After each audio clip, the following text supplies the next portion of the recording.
going on, people? My name is Alam. This is a Toronto Hoop Talk live stream.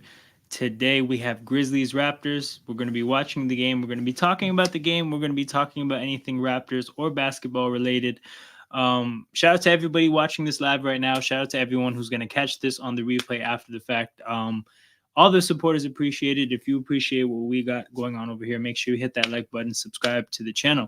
So today, Raptors Grizzlies tip-off is about to happen in a couple minutes. Before the game starts off, I'm going to get to some pre-game thoughts. My thoughts are it's going to be fascinating to see how we defend a player like Ja without OG. With OG on the team, you just know how that goes. The other team's number one option, you throw OG on them, and you think about the rest of the team. We don't quite have that type of structure anymore. So it'll be interesting to see how we hold up against Ja. Is it going to be IQ? Is it going to be a group effort? Are we going to throw Scotty on him? How are either of those things going to work if they happen? And then the second thought I have is that Memphis looks small. Ja, Desmond Bane, and Marcus Smart is small. Outside of Emmanuel Quickly, we're a pretty big team.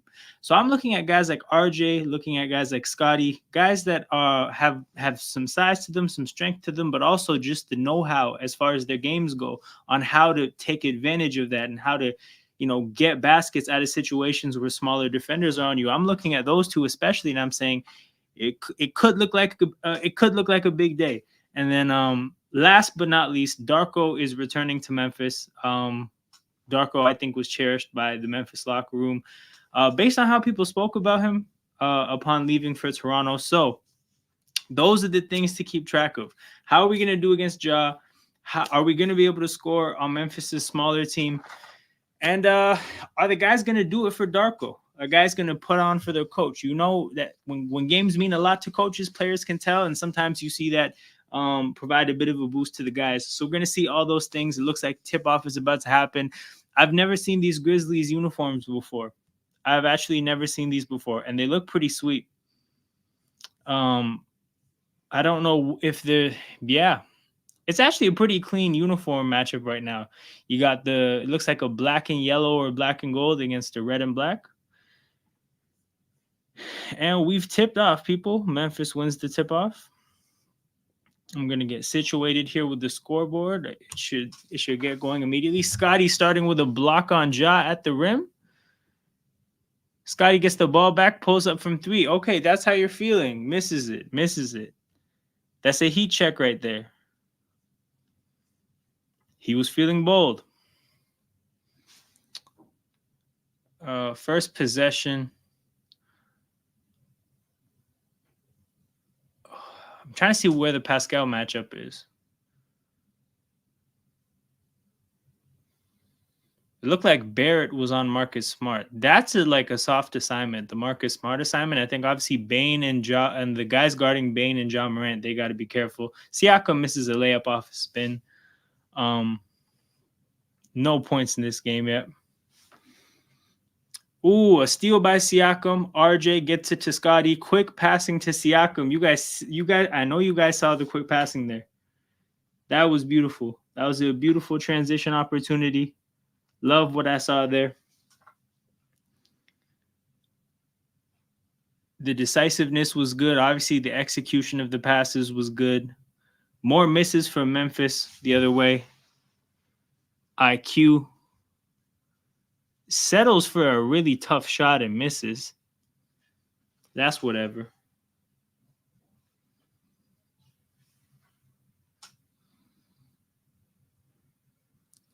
So both the defenders both defenders went with Ja there. You got a lot of attention. Open basket for Jaren Jackson Jr. because of that.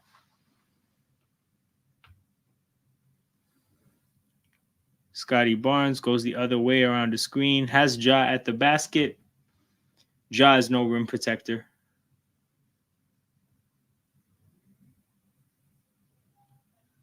Desmond Bane, pull-up jumper off the screen. Memphis's offense, kind of been surprised. I guess it's early. They're going to settle in, but not as much Ja as I would have thought. Am I frozen? Damn, I'm frozen early too. Okay. Yeah, so people, this happens with StreamYard every now and then. They freeze up on me real quick. They got me in a real weird moment, but it'll unfreeze at some point, and we'll be past that for the stream. Happens once a stream. I don't know what they're on. I don't know why they don't like me. Oh my god, Jaren Jackson Jr. swatted that IQ shot. IQ's been aggressive early here. Like, and what I mean by that is like kind of going for two looks that weren't really there. Pressing a little bit. Ja Morant, step back along the baseline, got it to fall. Not much you can do about that. Not much you can do about that at all. Both teams 3 for 7 to start the game. Okay, RJ pull up 3, knocks it down. That's really like the part of his game that I think over the course of the years we'll be watching as Raptors fans is like mid-range and the 3-point area. If he can get to like a decent level, some consistency and a decent level from those parts of the court, like you're talking about a guy who gets 17, 18 while really only being great at like stuff inside 10 feet. He adds some more range to his game, but he's climbing up to 26, 27 easily. And at that point, man, you got a second option at the very minimum, at the absolute minimum.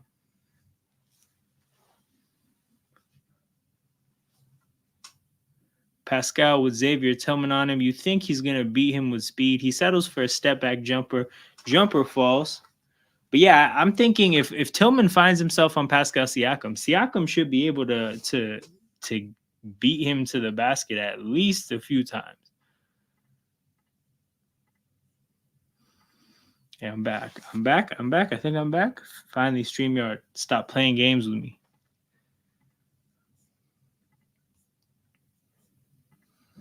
Damn, I missed a job basket dealing with that. 11-11 early. Team started slow. They've been trading baskets ever since.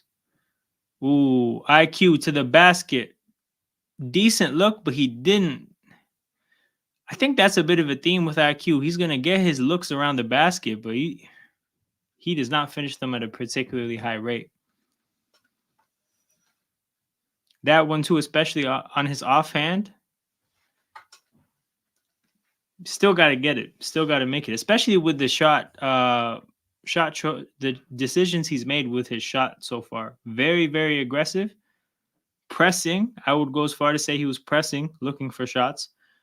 Took a bad jumper, got his shot blocked, and that was finally like just a great shot that came to him, and yeah, just couldn't get it to fall off his with his offhand.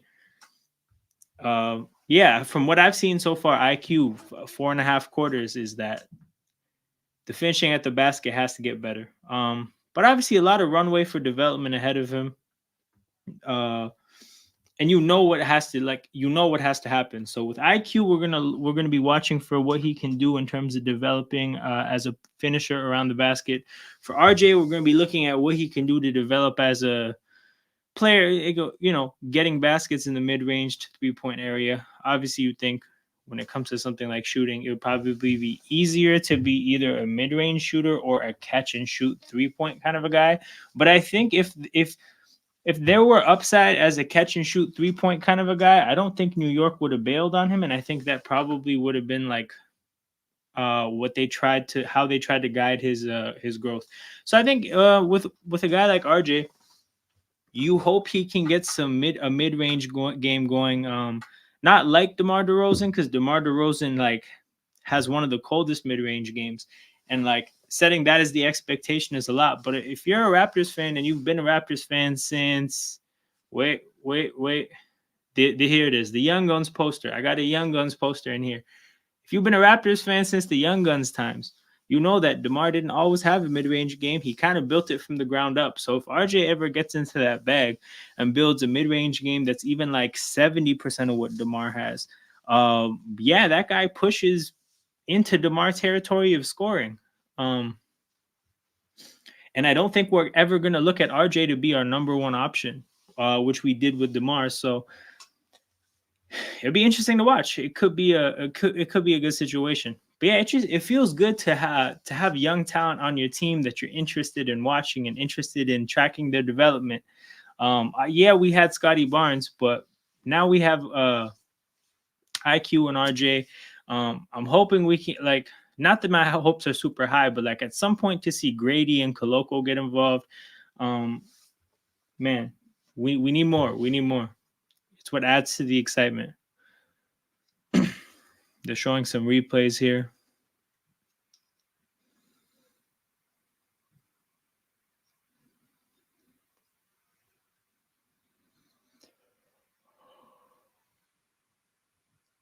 No early subs, which is good because I wasn't trying to see like Gary Trent or anything so far this early.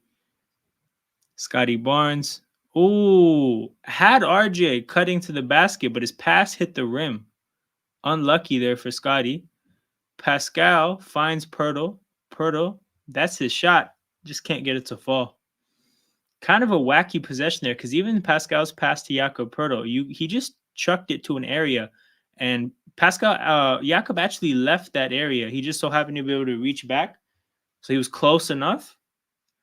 But yeah, that was a chaotic possession. Pascal in transition does his thing, goes to the basket, gets some contact, goes to the free throw line. We need some makes though, because I saw the box score after the game last game. Pascal was actually 5 for 6, so he had a good free throw shooting game.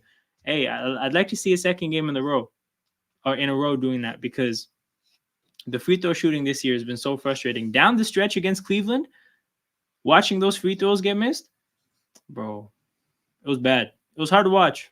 I was actually stressing out so much during that watch along. And Pascal clearly cares not for how I feel, because misses the first free throw. He's gonna go for the typical 1 for 2. But just as I said, I don't. It's too early for Gary Trent, and I don't want to see Gary Trent yet. Gary Trent Jr. just checked into the game.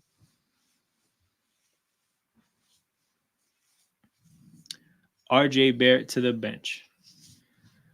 Pascal gets his 1 for 2.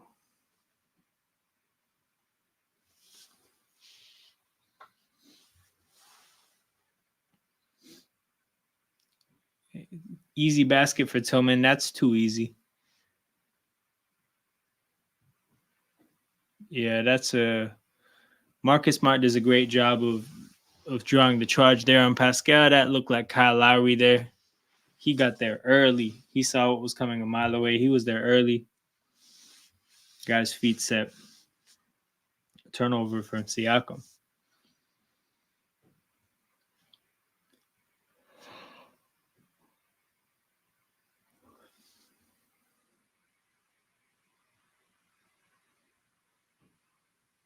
Desmond Bane, step back from the mid-range.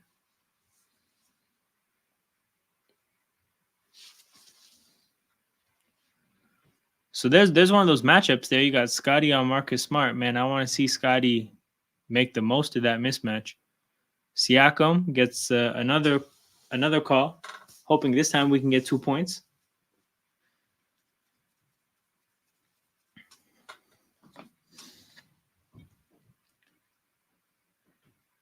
Oh,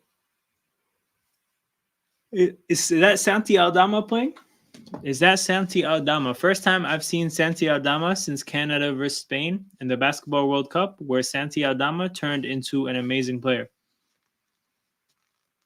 That guy was hitting contested jumpers, doing windmills in traffic. This guy turned into God for that game, and somehow Canada still won.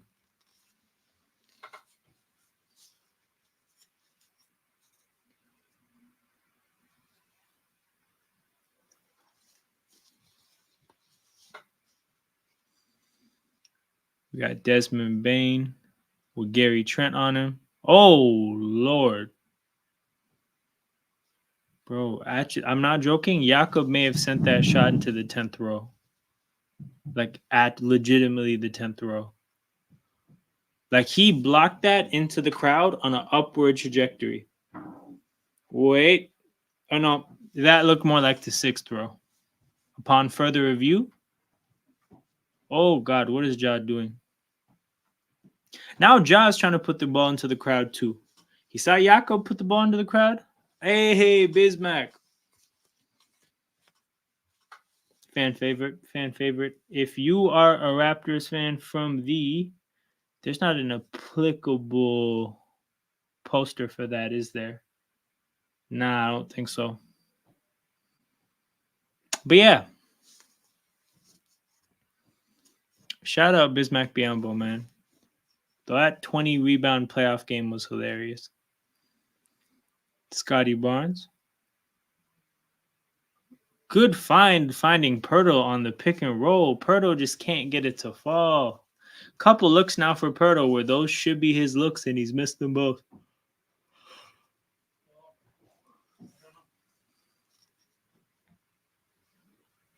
Marcus Smart. Santi Aldama. Oh, they got him with a travel. Not used to seeing Santi Aldama make mistakes. Last time he was on the court against the team I was cheering for, it was Canada versus Spain. And again, he turned into one of the best basketball players I've never seen. Jesus, Gary Trent. He got caught with a travel, took a bad shot, and missed. It's a trio of negative things.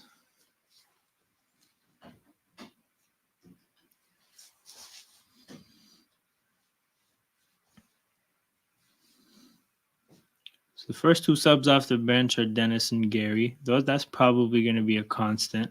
It looks like RJ is back in the game. So they subbed him off for like 2 minutes just to bring him back on. I wonder if foul trouble dictated that.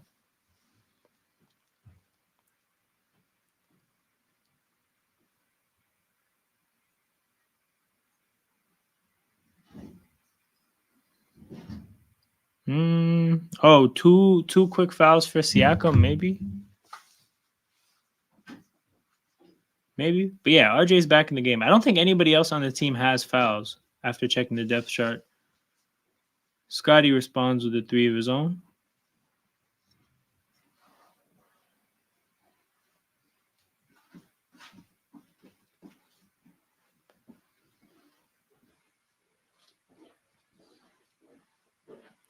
Another block from Jakob. That's 2 quick blocks from Jakob Poeltl. I think he had 3 last game. So after there were a lot of complaints about a lack of blocks from Jakob Poeltl, he got 5 in 2 games. I don't know if the trade would have directly impacted something like that, but all of a sudden there is an uptick in production there. Desmond Bain doing a great job of attacking Scotty's closeout. That's Darko Rajakovic's that's his man right there, allegedly. That's the player he developed, coming back to bite Darko in the ass. 23-17 Memphis early. Memphis is now playing with only 2 starters on the court. Toronto's playing with 3 starters on the court. But yeah, some rest for Ja here.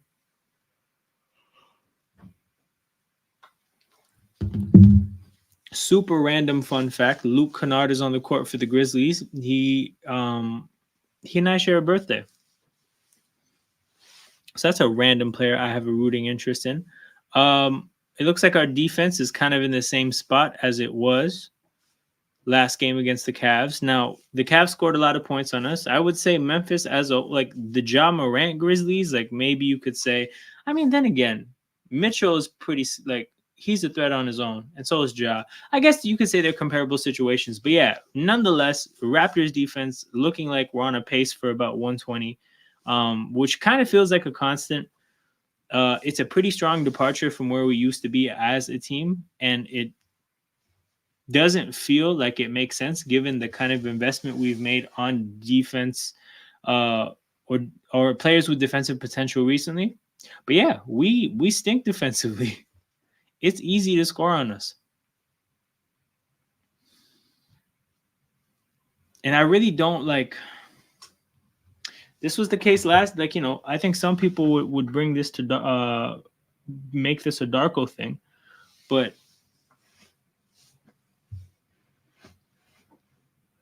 But like last year down the stretch with Nick Nurse, it was bad too. We might just have the wrong combination of players to play defense straight up without OG. Because that's the thing. When we had the pieces, like last year, I wanted to see us play with a little bit less aggression defensively. Like not quite go for steals all the time. I wanted to see us just try to play defense straight up, just try to stop teams and see what we could do going the other way with less transition possessions offensively. I just wanted to at least see it happen. And now this year, without OG, maybe we don't have the personnel to play like that anymore. Maybe now you need some gimmicks tactically. You need something to generate some advantages because, like, man for man, it looks like we're 2 games into this group of players. It looks like defensively we might be cooked. We might be cooked. What did we give up against the Cavs? It was 120, right? We're on track for 120 again. And let's see.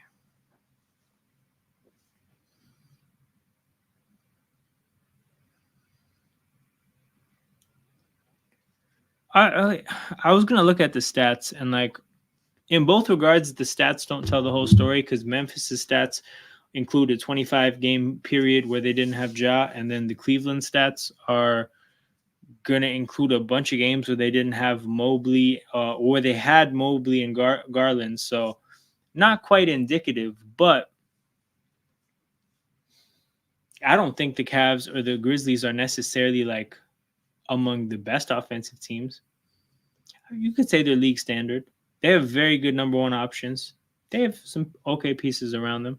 But yeah, we're making both offenses look good. Last night, or no, it was 2 days ago. The what's it called? Random shooters just went crazy. Karis LeVert, I think he had like 30. Sam Merrill, a guy I didn't know before that. He looked good, like he played well as well. Bro, it was chaos. It was chaos. The Cavs were getting buckets, and the Grizzlies are picking up where they left off. Desmond Bane, 3 assists already. Oh shit! Jakob Poeltl's at the free throw line, man. See, this is how I react now when we get to the free throw line. I'm upset because I know like that's a possession where we're probably going to get 1 point, and 1 point per possession is a pretty low efficiency in the modern NBA. So it's interesting how it's interesting how effective of a strategy it is to simply just foul the Raptors. When in doubt, when the Raptors are going on a run, when somebody's getting hot, just start fouling people and watch teams split free throws. Terrible turnover from somebody on the Grizzlies, the number 40. Again, Jakob Poeltl to the free throw line. Yay. I'm beyond thrilled.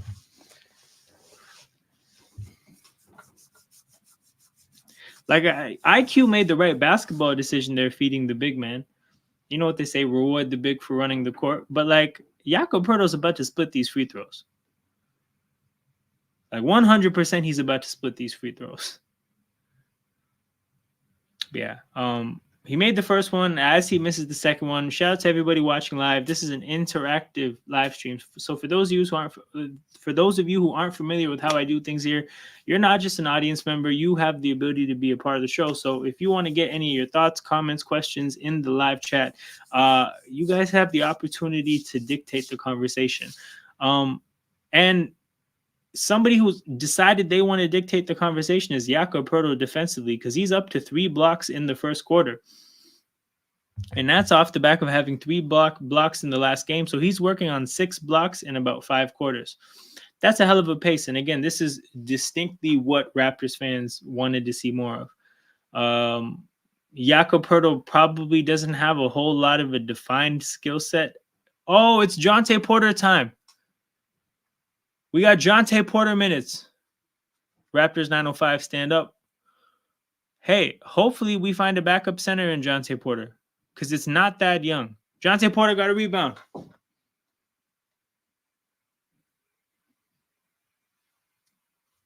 I hope this is our backup center of the future.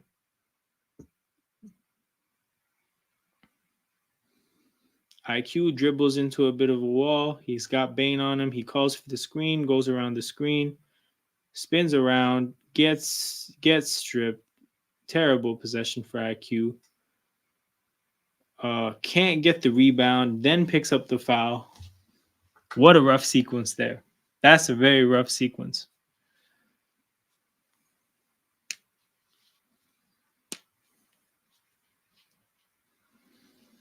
Damn. Free throws for the Grizzlies now, free throws for Desmond Bane, and I'm very certain, very, very certain he's going to make both.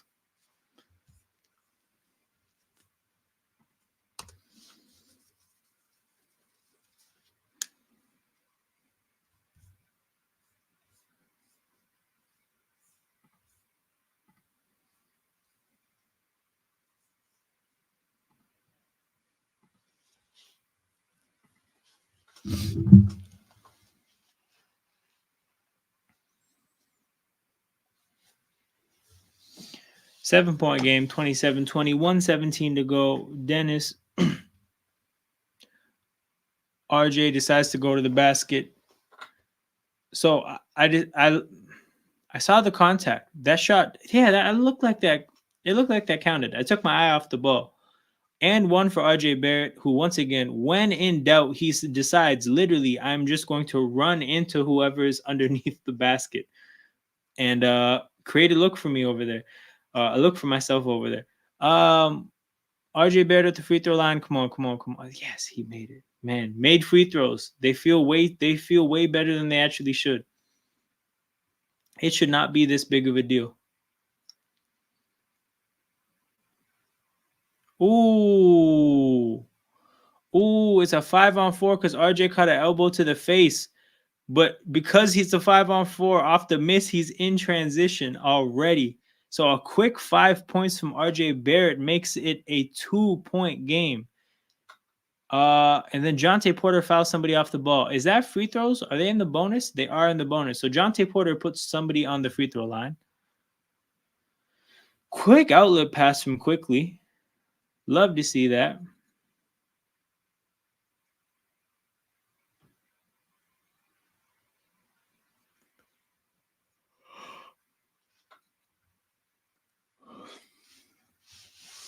Jaren Jackson Jr.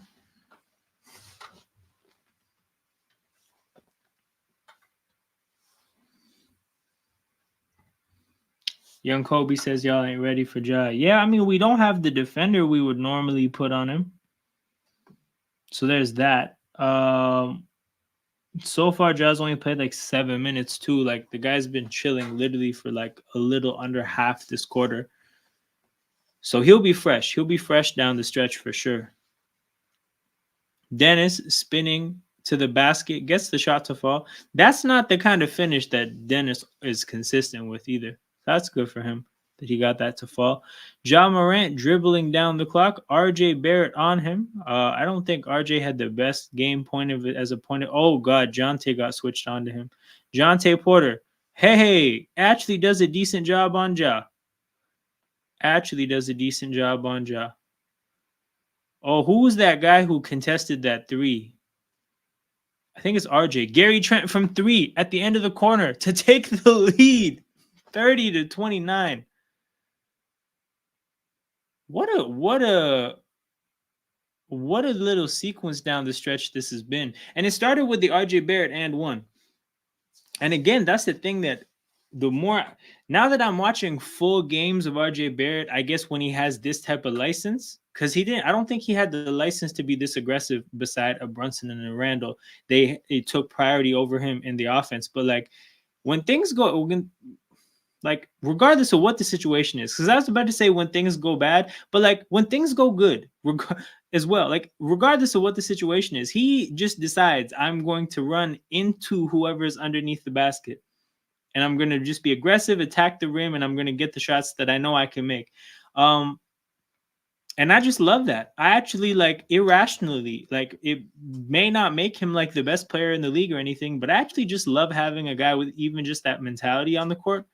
And it happens a lot with players where you'll see a player when you need a shot and things aren't going well, they may settle for some jumpers. They don't want to go to the basket. They don't want to eat the contact. But RJ Barrett honestly plays basketball like a football player. Like he plays basketball like he's very comfortable with the contact. I don't know if you guys remember this, but Terrence Davis, Raptors player that got traded to the Kings, Terrence Davis had a background in football. And somebody, I think it was Fred VanVleet, they interviewed him about it. And they're like, you can tell, Fred VanVleet's like, you can always tell the basketball guys that have a background in football because it's just a different level of like comfortability with contact. He's like, you look at a guy like Terrence Davis, like the kind of contact in basketball that basketball players would consider like unpleasant or a lot, that's normal in football. So it's like the football guys in the basketball court, they always again, they just don't think about contact. It looks like they're looking for it because it's not something that makes them shy away from things. And again, I don't know if he has a background in football and he's Canadian, so it's like I don't think they would put a promising young basketball player in Canadian football. But he goes to the basket like the physicality doesn't bother him at all. Like it's not something he has to even think about or consider. But it's been a hell of a first quarter for RJ Barrett, man. Hell of a first quarter. 8 points, 3 for 3 shooting. He's perfect from the field, 1 for 1 from the free throw line. And the key thing there is 0 turnovers because yesterday he turned the ball over. 5 turnovers in the game. A couple of them were pretty bad too. And like to me, or not yesterday, it was whatever, 2 days ago against the Cavs. But like to me, the downside of the RJ Barrett game, I liked a lot of what he did, but the downside was turnovers.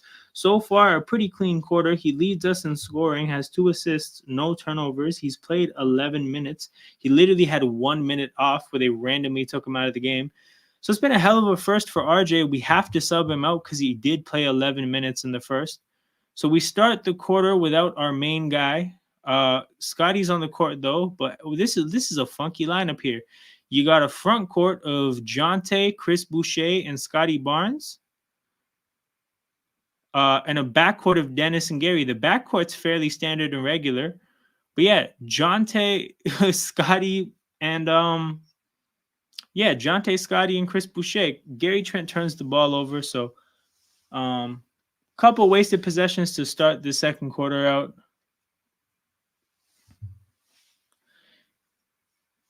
So it looks like Jonte's the 5, Boucher's the 4, and Scotty's the 3. Jonte's very much operating like he's the rim protector on the court. Makes sense for Chris Boucher to be like a weak side help defender. I mean, also it makes sense for Scotty, but yeah. So we're about to see. It looks like we're about to see if Jonte Porter can defend the rim. Gary Trent, push shot, misses. Man, he hit that 3, and that 3 was big, but like, I think he's missed every other shot. Dennis has the Ja matchup right now, gets caught behind the screen. Ja misses an open 3 behind the screen. Boucher's looking to get the ball out of his hands, passes it to Scotty. Scotty aggressively takes it to the basket, gets a shot to fall. A lot of contact there. It looks like Scotty wants the call. I thought it could have been called either way. Ja speeds by Dennis. Ja does a great job of keeping the ball away from the rim protector, and Jonte has no hope there, really. Great finish by Ja.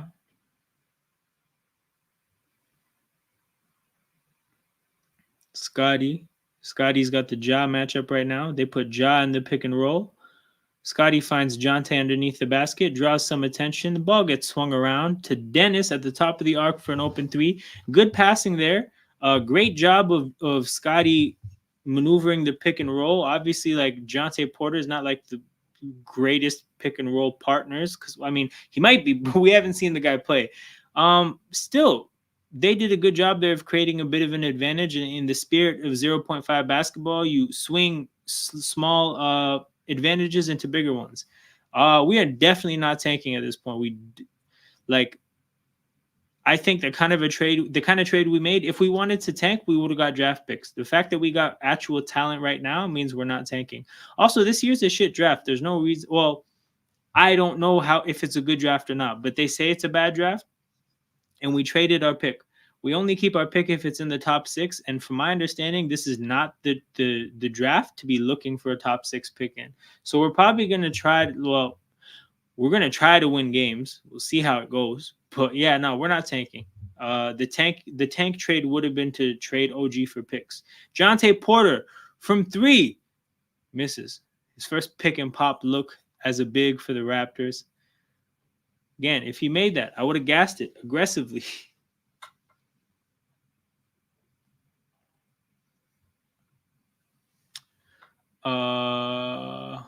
Dennis fighting for his life out there trying to guard Ja. I think that's Conchar or Conchar.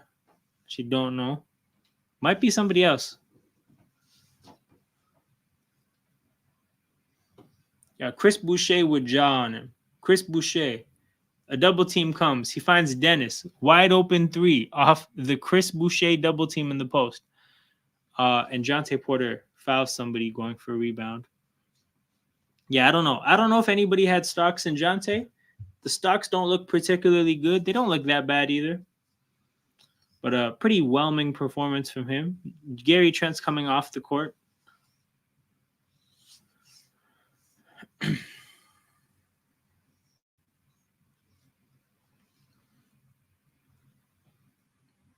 Damn. Jaren Jackson went right at Jonte.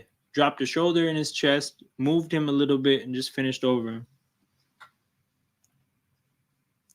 Siakam posting. See, okay, here's the kind of mismatch I was talking about. Pascal's got Marcus Smart in the post. Now, again, Marcus Smart is a pesky defender, but Siakam, again, should be able to get a bucket on that matchup, and he just did right there. But, like, I identified when I think it was Scotty on I think Scotty had Desmond Bain there. Siakam had Marcus Smart. At some point, Chris Boucher had John Morant. Like, whatever, it's Chris Boucher. But the way Memphis is built as a team and the way we're built as a team, when we don't play with 2 guards like a Dennis and a Gary Trent, when we don't play with those kind of lineups, we're always going to have a bigger player that's going to have a mismatch somewhere. And even, again, Chris Boucher against John Morant, you think it's Chris Boucher. How much of a mismatch is that? But it drawed a double team. And that double team led to an open 3. And of course, Dennis didn't make it because, like, whatever, it happens. But, like, we're going to be able to get mismatches against this Memphis team. We should be able to get our looks. But, yeah. So, kind of revisiting the main things. I'll start with the last one. Darko Rajakovic making his return to Memphis. It doesn't look like the players are playing any differently. So that didn't impact shit. Us going up against Memphis's smaller lineup, so far, yeah, I'm seeing that that's an advantage for us, and I think it will be one for the rest of the game. There's not really anything you can do to adjust for size. They're just going to try their best and do their best to score.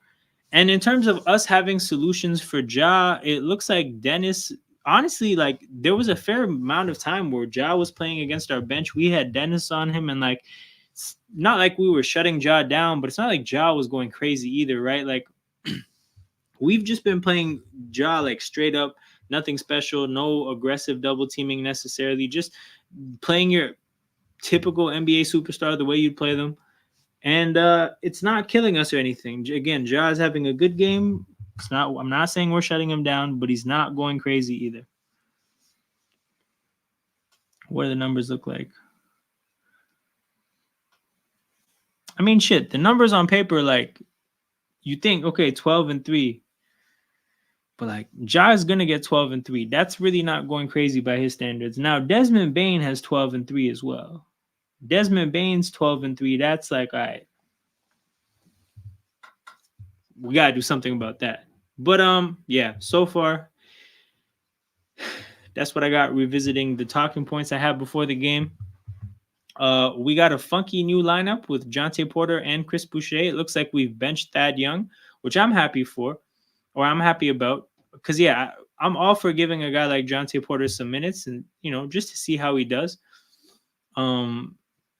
Thad Young, it's like you just know what you have there, and it's not at a particularly high level. or like his performance won't be at a particularly high level. So give a guy like Jonte an opportunity. Again, like I don't think he's really made much of an impact. He's not really a liability either.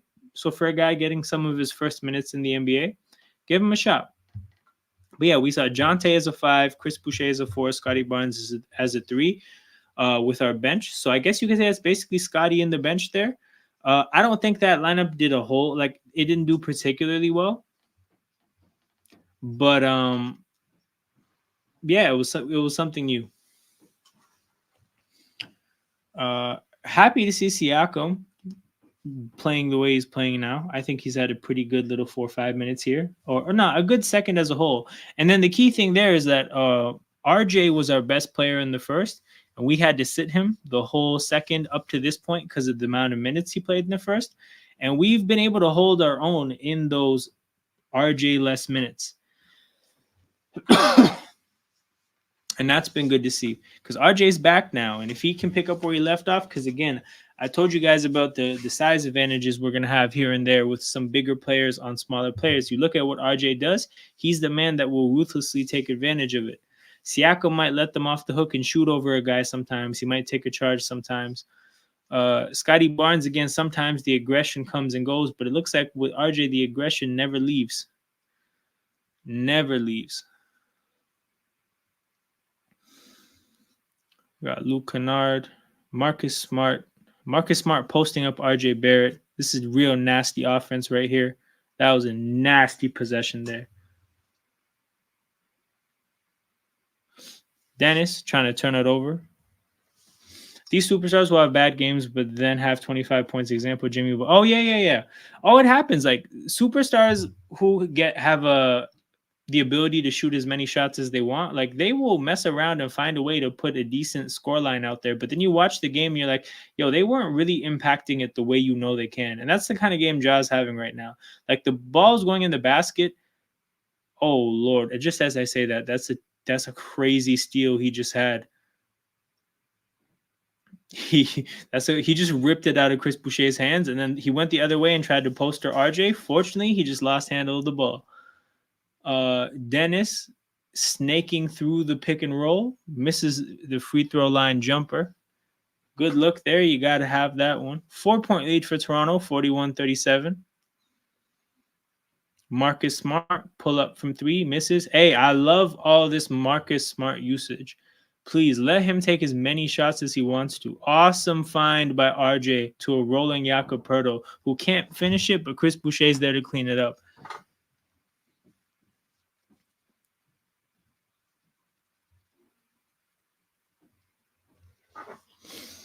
Man, RJ, hell of a first 5.5 quarters in a Raptors uniform, man. In high school, right? Because this was high school times. When Andrew Wiggins was going into the NBA, I thought I was going to... What I wanted to do is I wanted to get a custom Raptors jersey, 22 Wiggins, and I'm like, yo, I'm just going to wish it in. I'm going to, like, try to manifest this. I'm going to try to bring this in. I'm going to try to like really force this to happen. And I also felt comfortable getting the jersey because I'm like, even if the Raptors don't end up getting the top pick, we'll probably get him at some point in his career. Like, especially because this was like the beginning of the player movement era. So I'm like, look, Andrew Wiggins, he's going to become a superstar. Then he's going to want to come home. He's going to want to play for the Raptors. So that's going to happen. And when that happens, I'll have a jersey like since time. So I wanted to do that. Didn't end up doing it. Kind of always wanted a Canadian Raptors, like a Canadian player Raptors jersey. Corey Joseph never moved me, obviously, enough to do something like that. So I didn't. But the way I'm watching RJ Barrett play, I might need that number 9. Now, Raptors need to give us some better jerseys. Because the jerseys we got right now, again, they don't move me. But I think if they put out a good city edition next year, I might need that number 9. 6 upside down, it's a 9 now. A wise man once said. But yeah, hell of a game so far from RJ Barrett. Again, the turnovers were an issue yesterday. They're not an issue so far today. There was a point in time where we were down 7, and a quick 5 points from RJ Barrett were. I think that was the turn in the tide of this game because it really didn't look like it looked like Memphis was head and shoulders above us for a good little bit until that point. And the way we've swung the game a little bit, it looks like we're in the comfortable position now. We're up 6. So again, from that point, it's a 13 something run. So I think that was 30. No, I think that was 27-20 maybe. So it's like we're on a 23-10 run since. But yeah, we look like we're in a good place. The defense is picked up. So how many points have we given up in this quarter? 8 points so far in this quarter. I will say the defense is picked up. In this quarter so far, where it looks like we're on pace to give up like a cool 15 points, 16 points. I wouldn't say that's the case because Memphis is out here missing good looks. Like they've had a couple of good looks here and there, but for the most part, the Raptors defense is doing a solid job. And Ja's played a lot of minutes during this time too. If we're being completely honest with ourselves. So yeah. Desmond Bain to the corner. Damn, Santi Aldama. Damn, he hit another 3. Bro, all this guy does is hoop when I watch and never when I'm not. You got IQ, goes right, draws the contact. Hey, I think he made exactly that shot yesterday. Exactly that shot. Can't get it to fall this time. I keep saying yesterday. Last game against the Cavs. He made exactly that look. Couldn't get it to happen this time.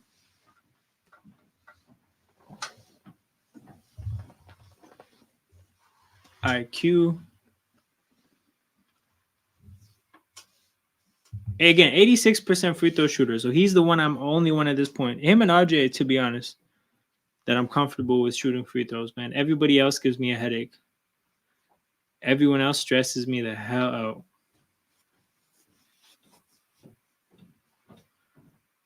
Hey, IQ made both. 5-point game. Who's guarding Santi Aldama? RJ, you're guarding Santi Aldama? That's the matchup because RJ was a part of that game as well. Oh, RJ should know. RJ should know that Santi Aldama is quietly kind of cold. Looks like a foul was called somewhere.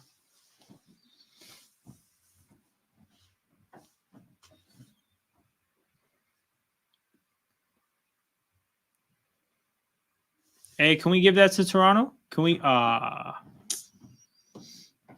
mean, in all honesty, I did think it went off Toronto. But if they gave us the ball there, I think that would have been cool. I would have accepted that. Scotty Barnes got the Bane matchup. Maybe that's what we're trying to. Maybe that's the adjustment to hopefully get him to slow down a bit because he had a pretty good first quarter. IQ from 3 misses. Damn. When IQ starts making these shots, man, it's going to be so sick. I think we've had 2 quarters of good IQ shooting to start his Raptors career and then 3 bad ones in a row. No, well, this is 4. This is his 4th bad shooting quarter in a row. I think that was a travel there. I think they called it a travel. Or an offensive foul. Well, at least IQ was out here drawing offensive fouls. Ball gets passed to Siakam. Siakam hands it to RJ. RJ goes, RJ got Tillman. RJ got Tillman. Spins around the back. Can't get that one to fall. Good look, though. Good look. I was curious to see, bro. Santi from 3 and Scotty's limping.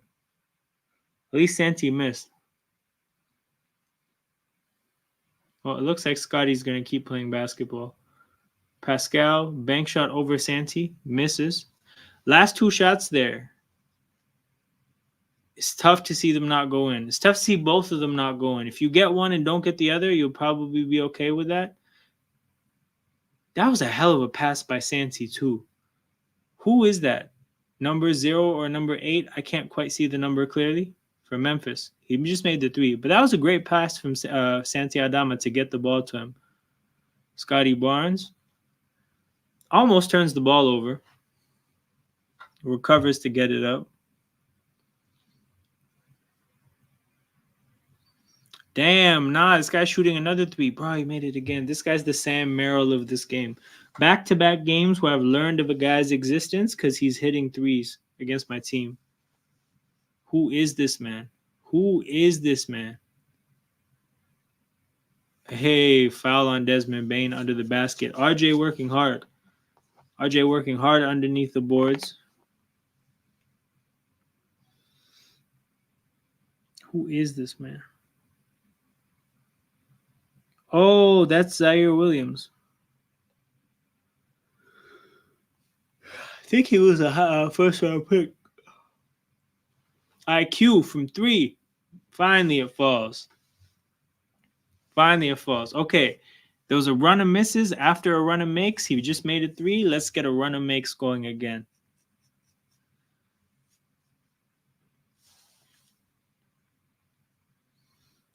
Marcus Smart. Again, I love the Marcus Smart shots. I love the Marcus Smart usage. Pascal Siakam from the corner. Another 3. All right, we got a back-to-back threes to respond to Zaire Williams's back-to-back threes. You love to see it. Oh, nah, bro. They left Santi open. Thank God he did that for no reason. He should have just shot it. RJ spinning into the lane. Misses. Pirtle gets the rebound. Puts it back. 9-point lead for the Raptors. Doing good things. So we've started to see RJ not necessarily go to the rim with power anymore. He's kind of trying to finesse his way in there. Couple spin moves in that. Quickly from 3. We got the run of makes going. We got the run of makes going from quickly. 11-0 run in a minute and a half. That's hey, the run happened quickly. The run happened quickly. And that one he shot that one with confidence too. Damn near one guy shooting a 3 with like 5 Grizzlies on that side of the court. No Raptors like on the other side of the Grizzlies. So it's going to be a rebound, defensive rebound for sure. Early in the shot clock, early into the stepped into that with confidence and he knocked it down. Beautiful thing to see. Beautiful thing to see. 12-point lead for Toronto. Again, this was at one point a 7-point lead for Memphis, and it looked pretty safe. It looked pretty not safe. Safe's the wrong word, but it looked good. Bro, shout out Nico. It's real. It's so real. It feels just like it feels so real. And you know what it is, Nico? Like, you know how much I'm sure you follow like enough soccer to where like you see so much bullshit in soccer when it comes to like players joining teams and like repping for their nation, but a lot of the times like people just gas it. Like they just gas the fact that like, oh, an English player is playing for Man United or something, and like low key they're actually ass, but they just like hype it for no reason. Bro, I'm consciously trying to not do that, but I'm so excited with how he's playing. And like I said, I might need that number 9 in red. I might need that jersey.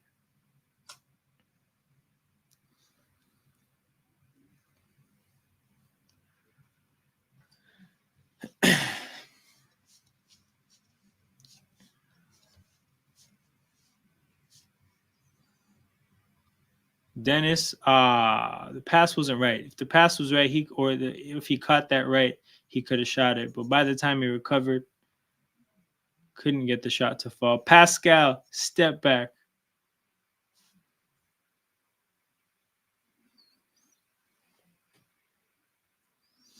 Hey, offensive foul from Memphis. The tide is turning in this game. Can you imagine if we... Nah, I'm not going to say it. I'm not going to say it. I'm not even in Puerto Rico yet, man. I'll be back. The 5th Island is so dynamic. It got me motivated. Bro, it feels like it's such a 180 from where things were before the trade. Yup. Facts. The aura is right. The aura. Damn, RJ. Damn.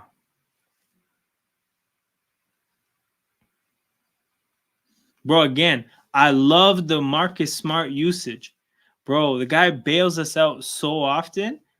Every time you think Memphis might like, they might do something, Marcus Smart, brick.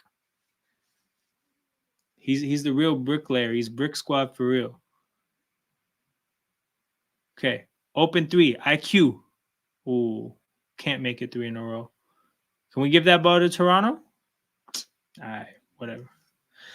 Bro, that's what it is. Honestly, like the game is solid, but the energy to me, because like, sometimes because I don't even blame Pascal. He's a slighter guy. He might like look at it like if I try to just like bully people at the basket, I don't know if I could physically take all that contact, right? Scotty Barnes, again, like the aggression, it comes and goes. It feels like RJ only has one mode, and that's go. I feel like that's all he knows. All he knows is go, and it's a beautiful thing to see, man. I love it.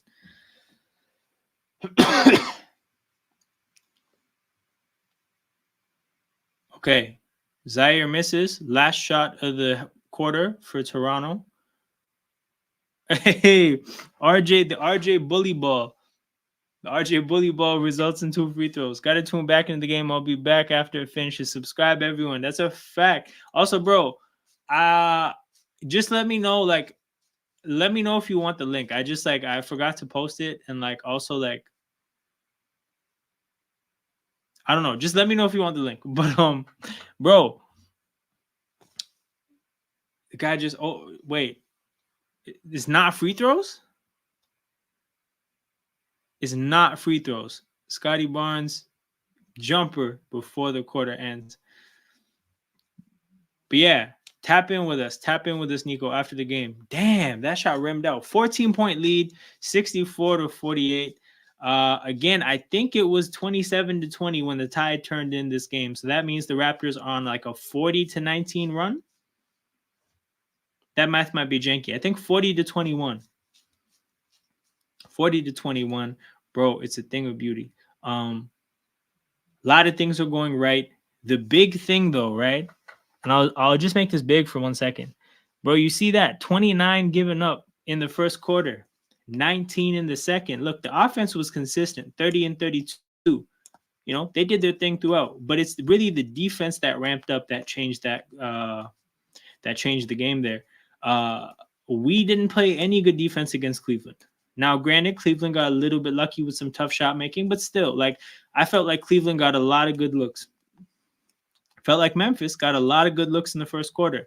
But the second quarter, I really felt like we did well. I really felt like Memphis wasn't getting a whole lot of looks. I felt, again, we got a little bit of help from Marcus Smart just deciding that he needed to get shots up, which a guy like Marcus Smart should never do. But look at the adjustments on Desmond Bane. Desmond Bane looked really good in the first quarter. I don't know what Desmond Bane did in the second. Ja Morant, right? I don't think he's looked particularly like he's imposing himself on this game, but in the first quarter, he still got his numbers. He still got his baskets. He got like 12 points or something. Again, I'm not sure what he did in the second quarter. He almost dunked on RJ, but he lost the handle himself. But yeah, the defensive adjustments have been solid. Again, we experimented with a bench lineup with Jonte Porter, and that didn't bite us in the ass. That's amazing. Like when you experiment with random G League players and random new lineups, and it doesn't lead to 10-point runs the other way, small success already. And I don't know if anything's going to be made of playing Jonte Porter, but at the end of the day, we didn't play Thad Young because we know what that's going to be like. We gave the guy an opportunity. It didn't really cost us in the game, and as a whole, honestly, second quarter onwards, that's when our defense was at its best. A lot of guys who can, we have guys on this team that sometimes can be liabilities. I don't think anybody's been a liability today. Everybody's had their moments. Quickly had his bad shot making moments, but then he hit 2 quick threes, right? Those were big for momentum. The way he stepped into the second one, not all threes are made the same, right? That second three was that was an uppercut. That was an uppercut to step into the three like that.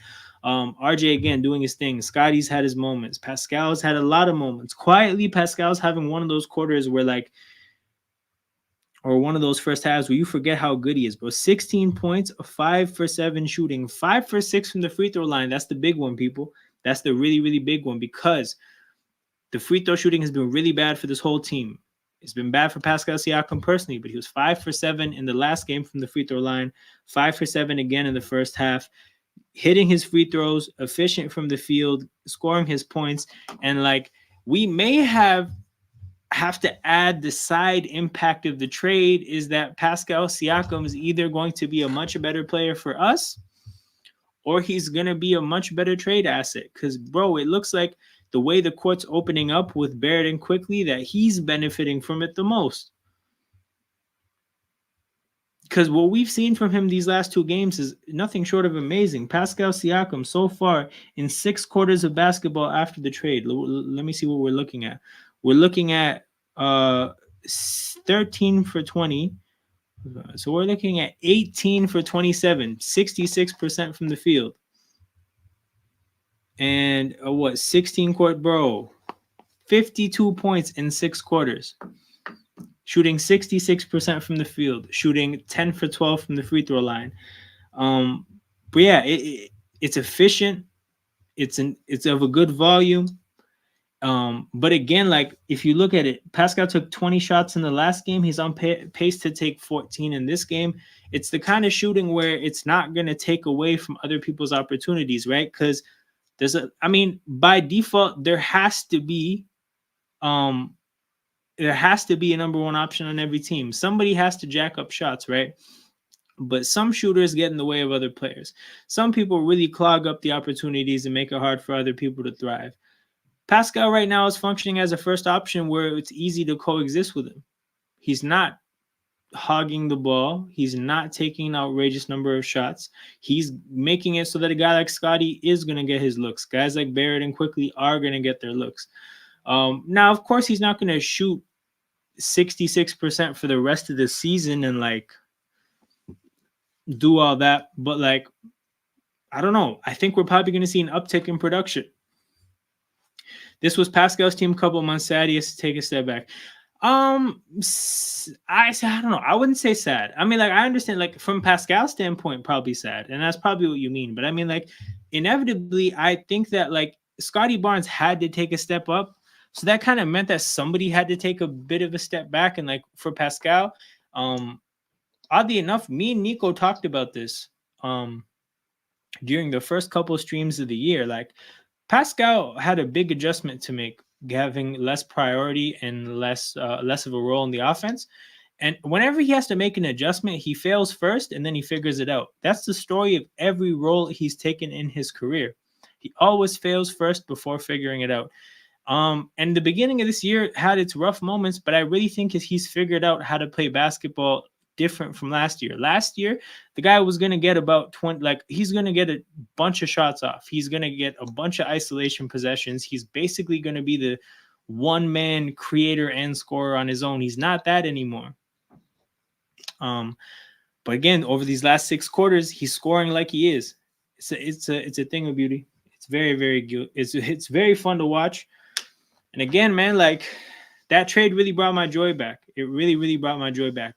But like I said, right, I can tangibly like understand the offensive upside from a trade like this, right? It's been talked about extensively. But OG for IQ and RJ is supposed to be a defensive downgrade. I mean, not even supposed to be. It is a defensive downgrade.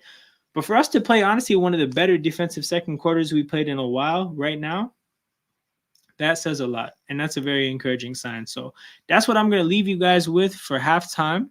I'm going to take a quick little break, get charged up for the second half. Stay tapped in with us, people. This is a break for you guys as well, I suppose. But yeah, no, tap back in with us. I'll be back closer to the beginning of the second half, probably in like 5 minutes. Before you guys step away, man, make sure you hit that like button, subscribe to the channel. The content is free, but I accept payment in the form of engagement. Likes and subscriptions are 2 very important forms of engagement for the growth of a YouTube channel. So if you guys want to support what I'm doing, man, make sure you hit that like button and subscribe to the channel. But yeah, I will be back in about 5 minutes, people. Y'all be easy.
I'm back a little late, but I'm back to an 18-point lead.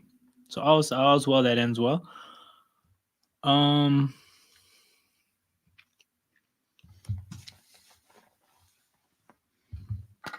quick start to this quarter as well. Looks like the same fives for both teams.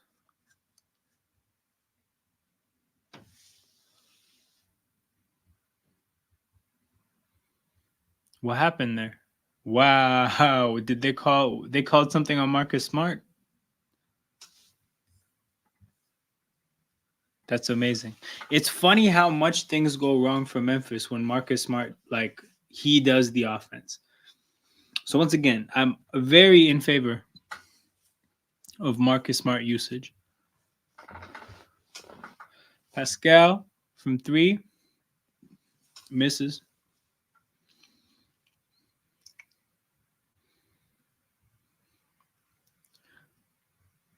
Oh, what a possession against Ja there. IQ did his job to stay in front of Ja, to not give him anything easy, and then amazing help from Scotty to fly in, strip the ball away, take it the other way, get 2 points. We've opened a 20-point lead up. Ooh, that's too easy for Bane. That's too easy. Bad possession from RJ there defensively. Just a little bit too casual there. A step slow. It's too easy for Bane.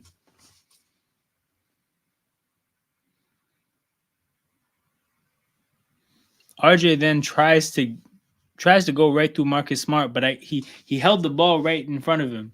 And I guess Marcus Smart just made a heads up play going for it, but he doesn't make the same mistake this time, but he does take an offensive foul this time. So maybe we're seeing the other side of things. Maybe we're seeing, I think we saw a lot of the good that comes from the fact that he just always goes right at the basket. But in this game, we've seen a bit of it not work, but him persist through it. But again, I will take the person who's they're erring on the side of a little bit too much aggression than the guy who has too little of it. I feel like you can rein that kind of stuff in, but you can't really put it in somebody that it's not there in the first place.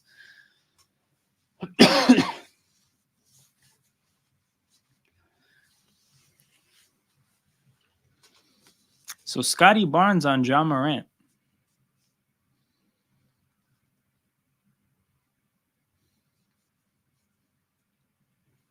Bane, nothing comes from a Bane drive. IQ gets a great pass from Scotty to make him not have to slow down and let defenders catch up to him, especially with his a lot of his misses coming at the basket, giving him a wide open dunk. That was a good it was an important little detail from Scotty to get that pass right.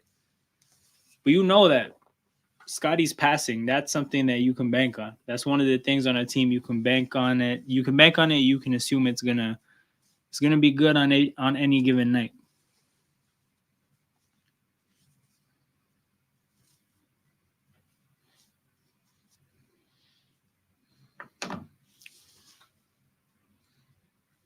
Jaren Jackson Jr. going right at Jakob. Unfortunately, the rebound goes right to Bane, who walks back to the 3-point line. Tough one there.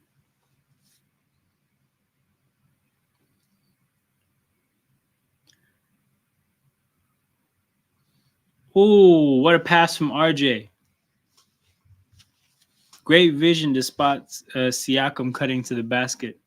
The possession starts with a double team on Scotty Barnes. Again, when you're an offensive player, you draw the double team. You've done your job. No, I lied. When you pass the ball out of the double team, you've done your job because you've created an advantage for somebody else on the court. And in this case, it effectively was Pascal Siakam. And yeah, great job of RJ Barrett to get the ball to him quickly, to not let the defender that left him get back to him. And it's a wide open dunk.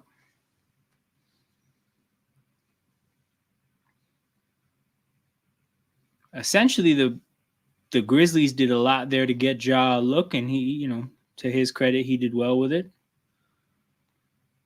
But you can see their coach felt like they had to draw up a play for him there because he needed to get something going. Siakam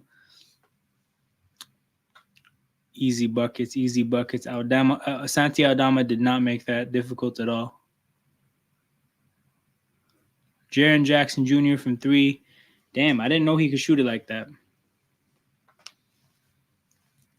That was catch and shoot. It wasn't a movement 3, but it was close.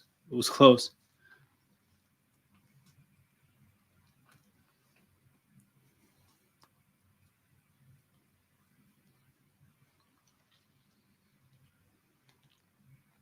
RJ looking for a pass, can't find it. Turns it over after that. A little overly aggressive from Scotty to leave Ja, but RJ rotates to him. Ja backs out. Screen comes. Damn. Great cut from Marcus Smart. Make himself available, make himself open.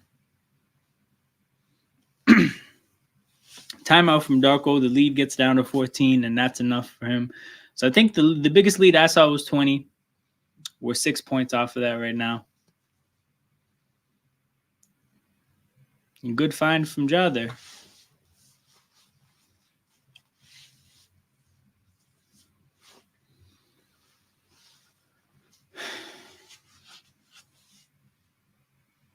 So I think defensively,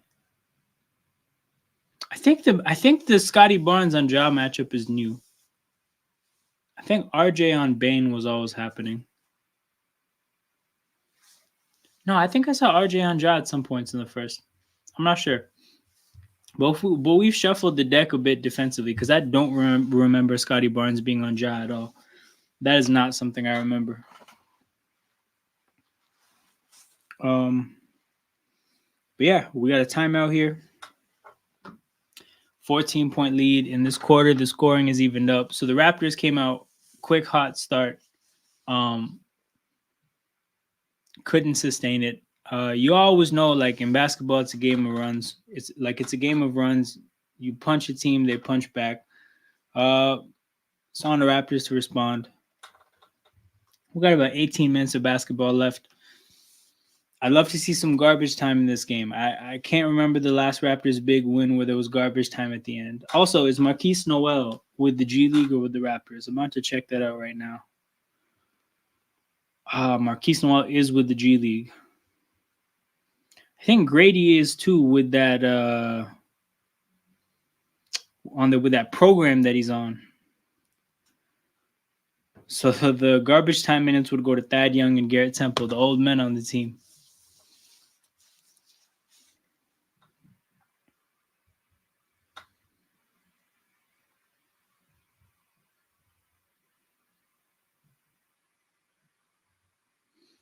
But yeah.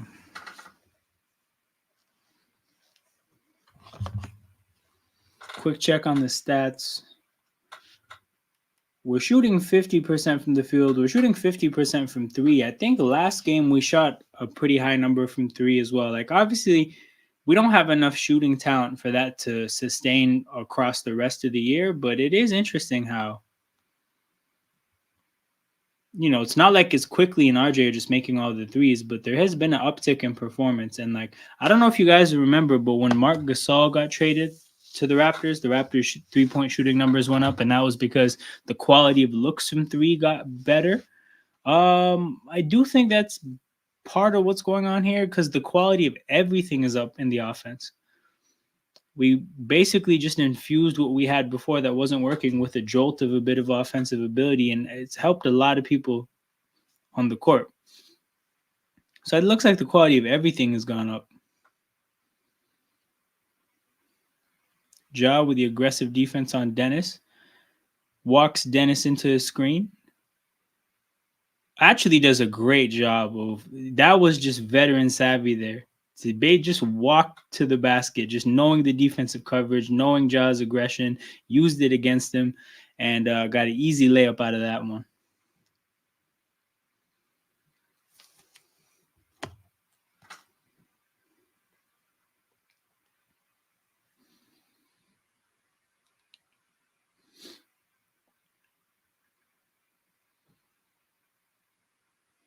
That's a jump ball, probably.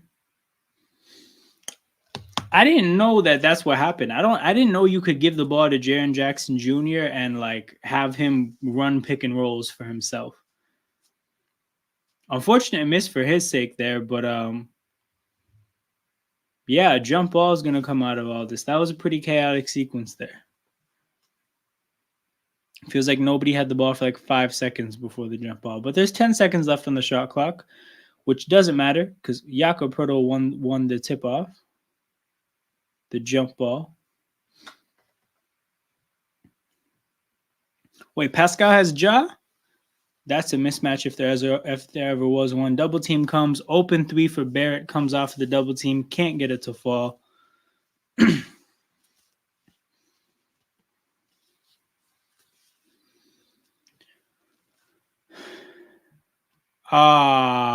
Both defenders left. Both defenders left with the pump fake from Ja. There was enough space for him to miss, get his own rebound, and score himself. Looks like it might be a rolled ankle there for Gary Trent. RJ misses at the rim again, but that looked like it may have been blocked though. Man, Jakob Poeltl,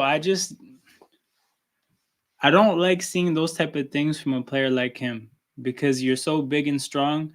Like if you're going to swipe at somebody, it should be with enough force to where if you're gonna foul them, they're not gonna be able to shoot. And if you miss, you miss. You're not gonna get called with a foul. But like, we don't need that from you. That's if Dennis does that, if Quickly does that, if some of the smaller guys on the court do that, you understand. But you're Jakob Poeltl. It doesn't have to be that like mild. It can be with a little bit more force.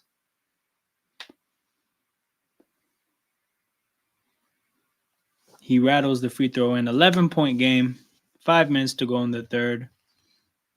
We've hit a bit of a rut. Now, I won't say that Memphis is doing anything special offensively, but I think that they're doing a good job defensively of denying us some of the looks we were getting before. I think that's been the bigger impact. But a foul on Memphis off the ball here, inbounds coming for the Raptors.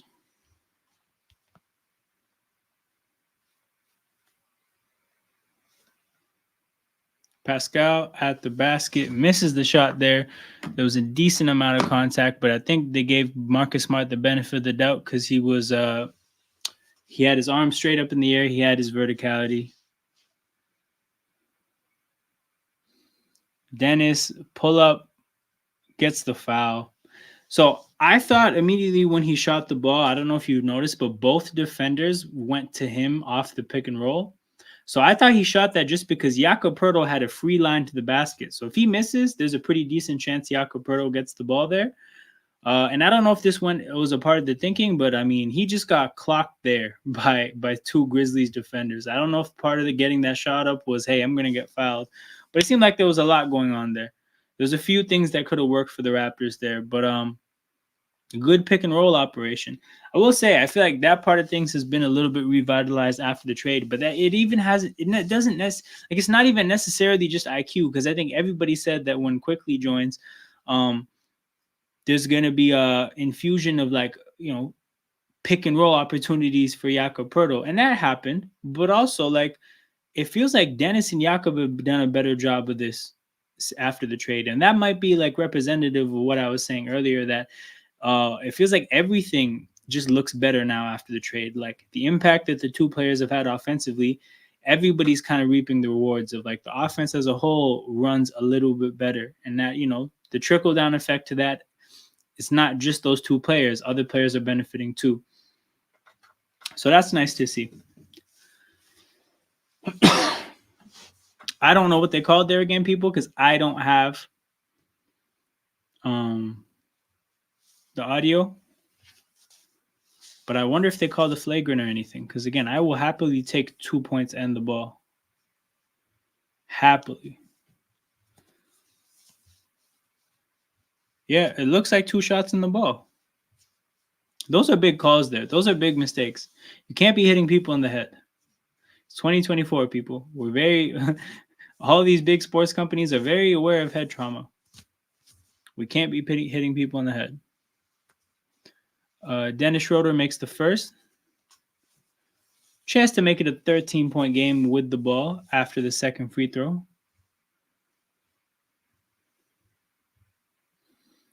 So we're playing the small lineup after. I think we didn't see any of this in the first quarter, but we're seeing Gary, Quickly, and Dennis.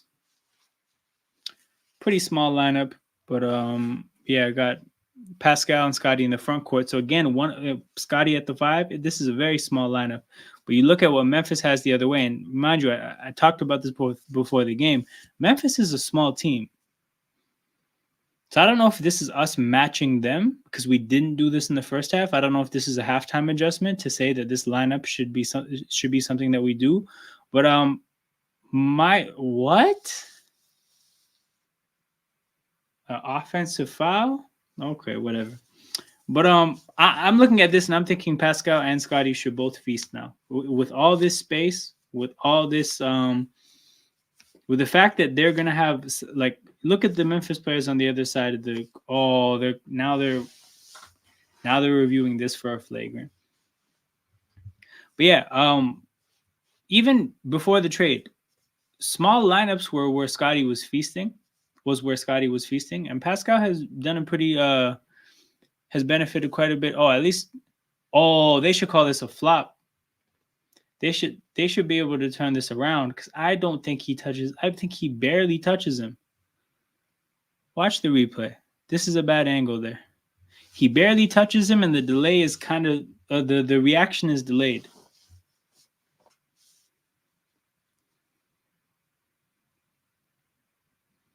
Yeah, you see him touch his face, and then the head jerk afterwards.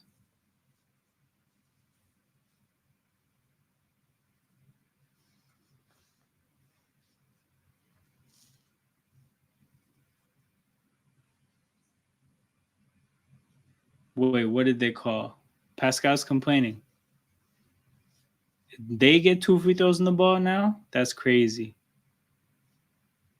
That's a flop. Okay, there's no free throws. It's just the ball. Thank God. Thank God that's not free throws. Chris Boucher checking into the game. Had his pants on till the very last second. Pascal's checking out of the game. So yeah, this is IQ Scotty in the bench. Pascal's checking out with 4 fouls. So I think that's probably why he's complaining the most. Because he's up to 4 fouls now. And that's the reason he's being subbed out of the game. So a lineup change has been forced by the referees.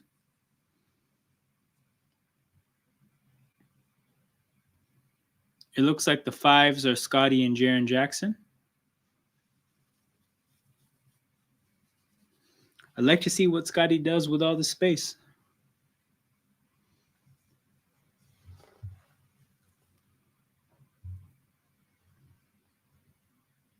Because, yeah, Boucher is matched up with Santi Aldama. Scotty's matched up with Jaren Jackson. Oh, Luke Kennard got 2 open. IQ, man. IQ, contact, misses.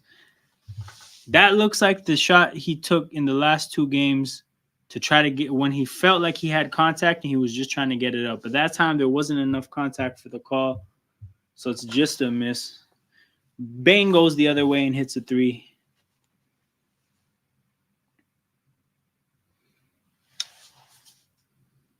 Man, I need RJ. We need RJ in the game. Marcus Smart generates an open corner 3. Okay, so if Kennard hit that 3, whoever left him in the corner would have been enemy number 1 for like a good couple minutes. Bad pass from Scotty. Just trying to do too much there. Trying to attempt like a full court pass. We don't need that. Jeez, Bane took a deep 3.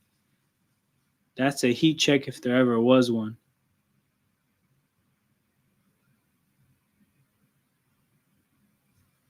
It looks like there's a timeout call by Toronto here. So it's been a very weird third quarter. I think that sequence there, like where Pascal got that fourth foul, really like made the game kind of disjointed for us because you could tell the plan wasn't to play those three guards, Boucher and Scotty Barnes. Like that's not a lineup that we play. So that really kind of like threw a wrench in things. This lineup as is, the offensive possessions that we've generated with them haven't been the best. But we'll see. Defensively, I thought Kennard got way too open on both shots, the one that he made and the one that he missed. A player like Kennard, that's really the only thing you have to respect, the 3-point shooting. So, I'm not trying to see him get that open.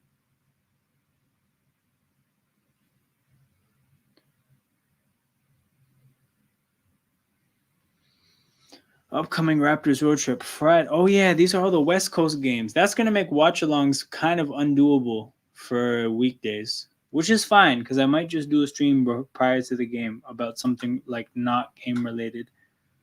But like the Friday, Sunday should be doable. Sunday maybe not, though, depending on when it is. IQ, pull up 3, knocks it down. We needed that. We needed that.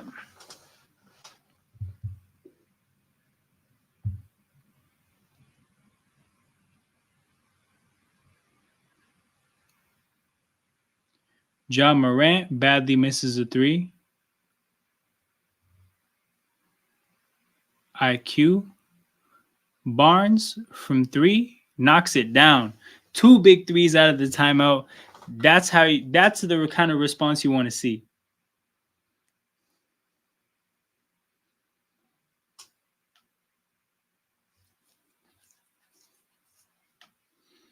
That's the kind of response you want to see out of a timeout. And oddly enough, it's weird how Scotty's turned into this player, but really, like, if you need a 3, it kind of feels like he's the one. And I'm saying if you need a 3, it's not that he's one of our best 3-point shooters, but I feel like he makes bigger threes than a lot of our other players. You need a 3 in a big moment. I feel like Scotty's like one of the guys on our team, or if anything, honestly, the guy. And we'll see how quickly and RJ age into their roles as Raptors. But like, it's not like Gary Trent's somebody you want taking a big 3. It's not like Dennis is somebody you want taking a big 3. Obviously not Pascal. I think OG, oddly enough, I was comfortable with him taking big 3s. But yeah. They're reviewing something here. I totally forgot what happened before this. What are they reviewing? Oh, it's a challenge.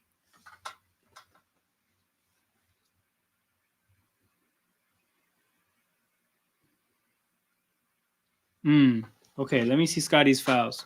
Is this a foul is this a challenge because of where he's at in terms of fouls? Nah, Scotty has 1 foul. Honestly, I don't know if this is where I would use the challenge.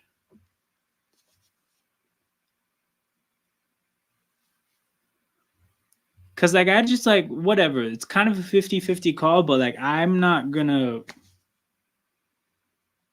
That's not a high leverage enough moment. Maybe that puts Memphis in the bonus, but, like, there's 143 to go. That's probably not when I would have used that challenge. But Ja's on the free throw line to try to make it a 14-point game.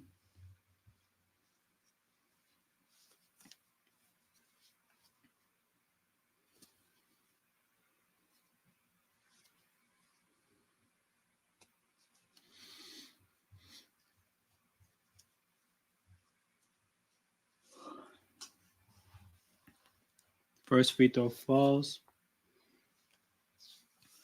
I feel like our free throw shooting today it doesn't feel like it's been. Oh, we're 14 for 17. That's why it doesn't feel that bad because it's been good today. Whatever routine they had before this game, they need to continue. Also, shout out the referees. We have 17 free throws and they have 8. Love to get those kind of games as well. Kind of an interesting decision for of IQ to pass that up because I think that was shaping up to be like one of his better looks at the basket than better than a lot of the things he shot in the last 2 games. But he passes out of it into a Gary Trent look that ends up being a make, so it doesn't really impact anything. But yeah, surprised that that's the one he chose to pass up. But I'll take it. I'll take it. 2 points came out of that possession. 16-point lead restored. 1:18 to go in the third. Gary Trent switches on to Ja and promptly fouls him. And I mean promptly fouls him. 2 more free throws for Ja.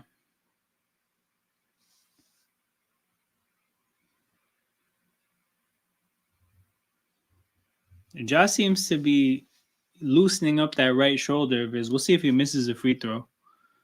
26-6 for Ja.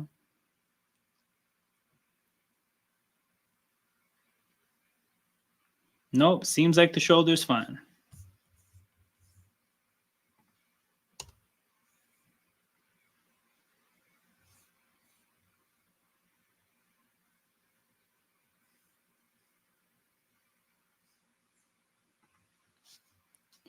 Makes the second one too. That shoulder was a-okay, man. Loosening it up for like something's really going on. IQ passes out to Scotty. Does a great job of contesting or going at a closeout. Probably wasn't aware that the help defender was coming, but he did a good job of playing through the contact. Yeah, that's definitely a foul though. But like in theory, Tillman could have got there to block his shot. Scotty had no clue a help defender was coming. But that outcome is good regardless. Scotty to the free throw line. Makes the first free throw. So that, what are we now? 15 for 18? Come on. No more missing. No more missing. Makes the second free throw too. 16 for 19. 16-point game. 1 minute to go. Zaire Williams dribbling down the court.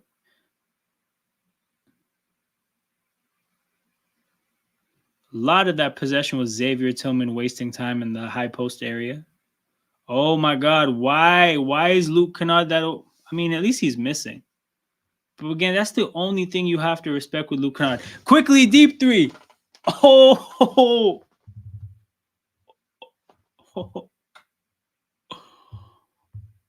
That's a deep three. That's a heat check too. He caught it, just let it fly. Shooting the ball with confidence. And again, I like to see it from a player. It's not even like he's necessarily like hitting all his shots or anything, but just shooting with confidence. That second three in the first half, like confidence, stepped right into it, let it go. This one, confidence.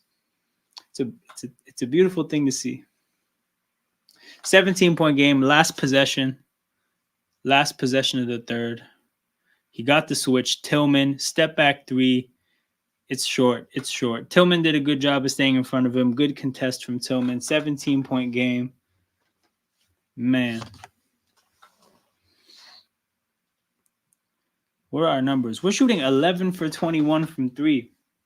We're 11 for 21. We're shooting above 50% from three, man. How many times have we done that this year going into the fourth? Above 50% from three. And what? 16 for 19. Let me see what that percent is real quick.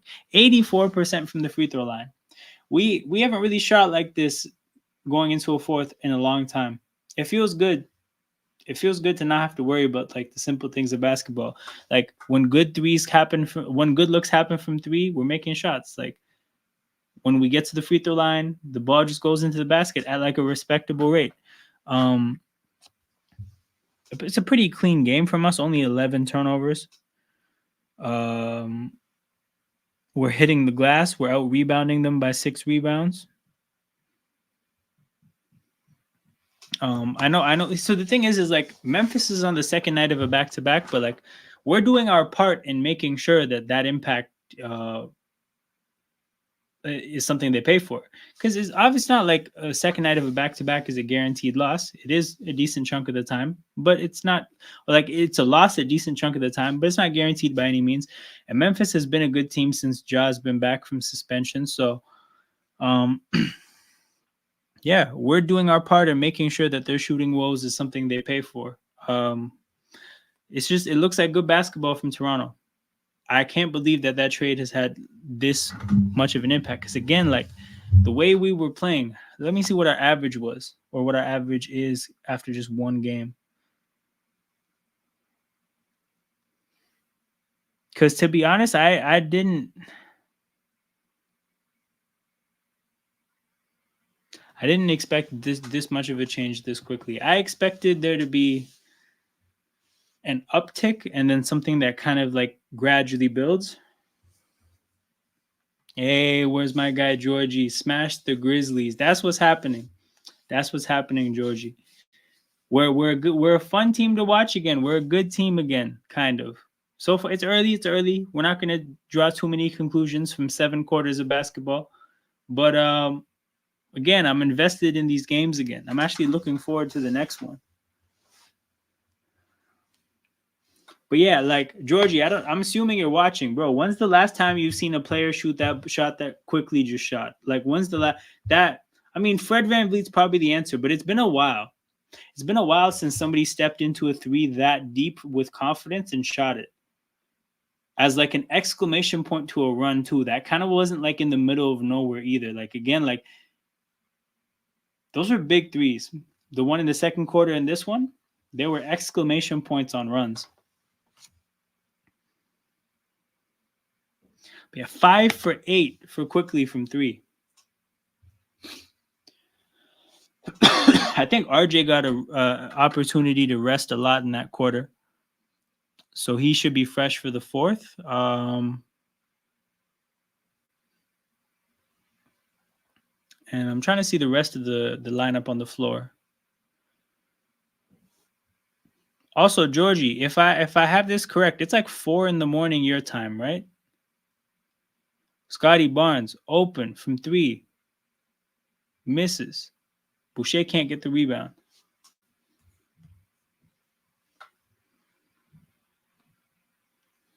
Nope, I was wrong. He's even 1 more hour. It's almost 5 in the morning for Georgie. It's almost 5 in the morning, and he's out here watching his basketball team. That's a dedication. So again, we appreciate you for toughing it out and being here.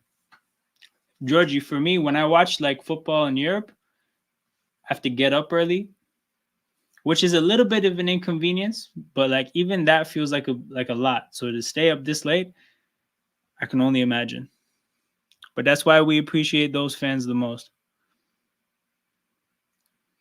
Dennis, pull up jumper, knocks it down.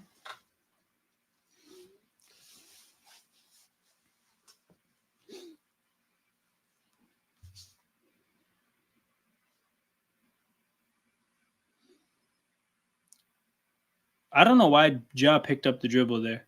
Kind of gave us an easy way out of that situation there with the screen. Ja tries to get a putback, misses.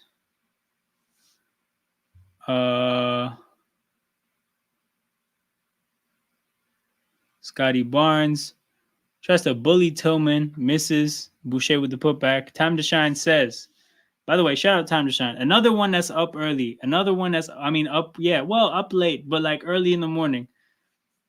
We got the homies from Europe tapping in. This trade has definitely changed the vibes because I don't think this was happening before. But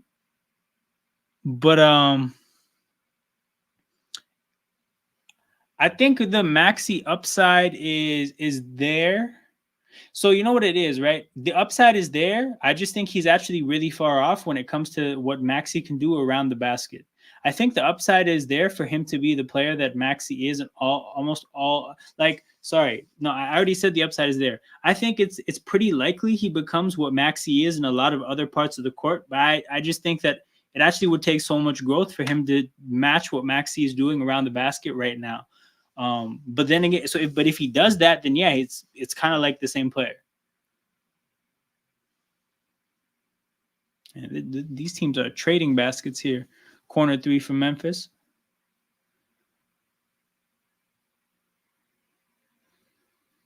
Dennis goes around the screen. Oh, what a pass to RJ in the corner, and he gets it to fall. What a pass from Dennis. Dennis had the whole defense collapsing on him. So that what that means when the whole defense collapses on you is that like there's not a lot of passing angles out to the 3-point line. And I'm sure they're going to show the pass again. But if you look at that there, like he has to kind of awkwardly pass it around somebody because there's no other way for him to get the ball there. But he does, and RJ makes it count. What other moves do you think we make? You know what it is? I actually don't think we make any other moves, and I think that's because the team might play into no moves being made. I think a lot of people assumed the Pascal Siakam trade was coming after the OG trade, and I think that was a fair assumption to make. I kind of was thinking along the same lines. What I didn't realize was that like these things don't materialize overnight, and if the team plays well, I think Masai is going to talk himself into what he has because he's been dying to trust what he has, right? He's like, think about how long he gave that last group of players. Like he really wanted it to work badly, but it didn't. He made a move, but now he can kind of start to like, I think saying that he's lying to himself is harsh because like, honestly, it is looking good right now. But he can honestly tell himself like, oh no, I was cooking. Like I was cooking with some of my ideas, right? So I think like if you look at their movable pieces, I don't think if Siakam plays the way he's playing right now, you keep him, right? Or unless you get like a very good trade package. This is another good point. There's not that much out there, right? But my thing is like it becomes hard to move Siakam. You're not moving Scotty. You're not moving Emmanuel quickly and RJ Barrett. You're not moving Jakob Pertl. You just got him, right? Honestly, the only movable piece technically is Gary Trent, but like what value does he really have? And the reason I say he's a movable piece is because I don't think he's on an expiring contract, right? Maybe there's a team that wants to give him a second chance that values that and they want to trade him before free agency to like, and it wouldn't cost them much because honestly, like it wouldn't cost a team much for Gary Trent. And maybe like the same way we looked at Precious and Flynn as guys who just needed a change of scenery because it wasn't working here. Maybe Gary Trent kind of is looked at that same way. Yak is a tradable piece. I just don't think that Masai would want to concede defeat on that point. You know, like I think he'd probably want to die on that hill. But he's definitely a movable piece. Like Jakob Pertl is the kind of piece that like I don't know, I just coaches tend to like him or like tend to like players like him and like him specifically, like he was very well he had a lot of suitors at the trade deadline last year. But yeah, quick little shout out to Flex Felix. I'm trying to look closely at the hat in the picture. It's not a Blue Jays hat. I thought it might be upon initial review, but I don't think it is. But Flex Felix says the Raptors are back. It feels like it. It feels like it. Feels like it. Memphis were 2-point favorites at home before the game. We're doing this as an underdog. 16-point game, 8.5 to go. They are pressing Dennis high to get the ball out of his hands. They're not pressing anybody else high. I don't know why it's that deep with Dennis particularly. Oh, Jakob, that's your spot, man. That's your spot. You got to make that shot. That's literally your shot. Ja with Pascal on him. Backs out. Bit of a phantom call there. Ja got bailed out there. He wasted a lot of time. He tried to attack Pascal. A lot of what he was trying to do wasn't working. He wasted a lot of time. Just got bailed out by the refs there a little bit. Time shot. I think we were talking before about what pieces we would target, but like, yeah, I think Masai can kind of like look at this and honestly, like, oh wow, that's 5 fouls for Pascal. Man, that's bad. And honestly, look at these last 2 fouls. They were so slight. The contact was like barely there, and that was a shooting foul. Thank God Ja missed. That's ball don't lie shit right there. The ball doesn't lie. That was not a foul. He got it was just a cheap foul, if anything. That he got bailed out. So Pascal has to check out the game now because he has 5 fouls. Scotty checks back in. It's a Blackhawks hat. Okay. Interesting. Because I think it looks like I guess not. It kind of looked like a blue hat with a logo that I could tell wasn't a Jays logo. But it's a 15-point game with 8 minutes to go. Hand off to Dennis, tries to lay it off the glass, misses badly. Ja goes the other way. Ja can't make it, but Jair puts it in. 13-point game now. Got to be careful here with the game not getting out of hand. RJ, quick trigger three. It was contested. It wasn't even open. If you're going to take that shot, you have to make it. And he didn't. So Memphis with a chance to make it a 10-point game on this possession. Desmond Bain with Scotty on him. Goes around the screen. JJJ wide open from three, knocks it down. And it is a 10-point game with 7.5 to go. And that will trigger a timeout from Darko. Again, I feel like Memphis got the game back down to like 12 at some point. Then we brought it back up to 17. Now it's down to 10. Basketball is a game of runs. Hopefully we respond with our own run. But again, this is the second time this half that we've had to go away from what our planned rotation is because of a foul to Pascal. It happened in the third when he picked up his fourth foul, when Boucher had to enter the game again to play a part of a pretty unique lineup.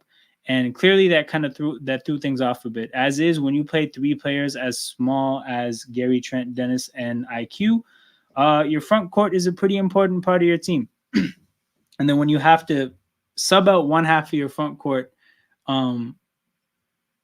because he picks up a foul and now Chris Boucher's in the game, that's disruptive.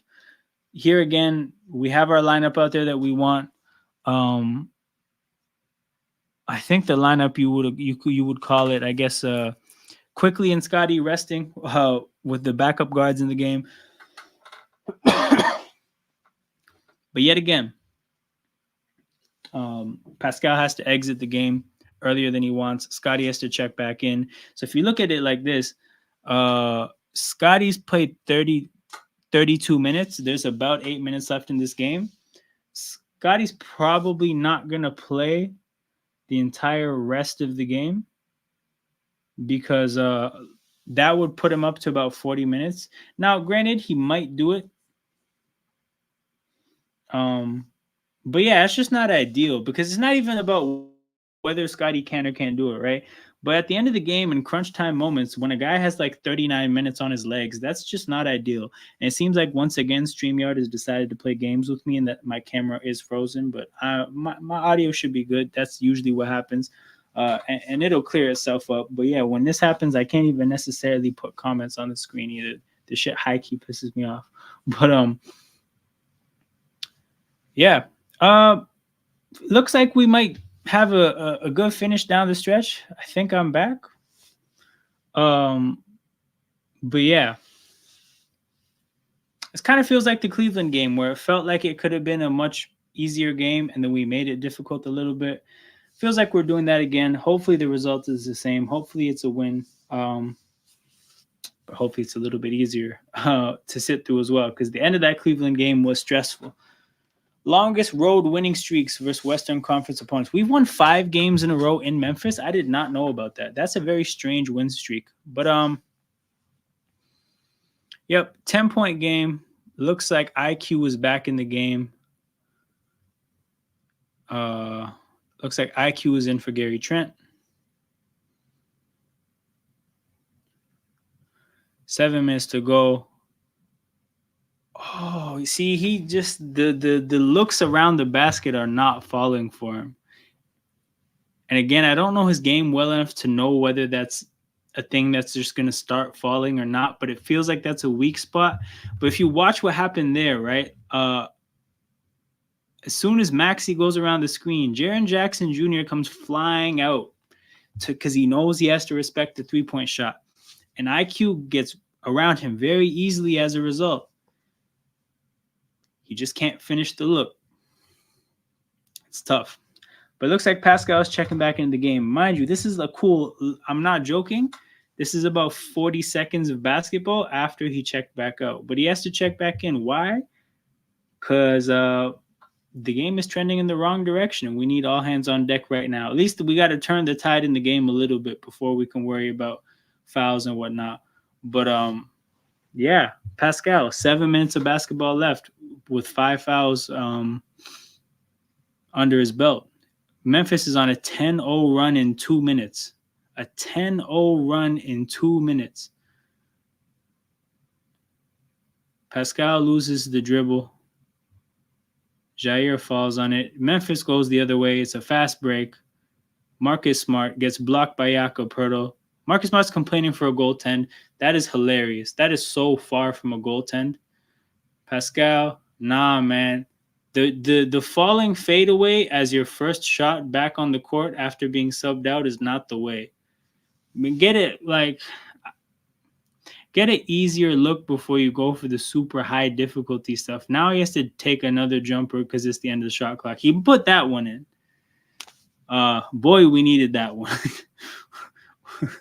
He bailed us out there. That offensive possession was trash. Poeltl almost gets the chase down on Bane. Can't quite get it.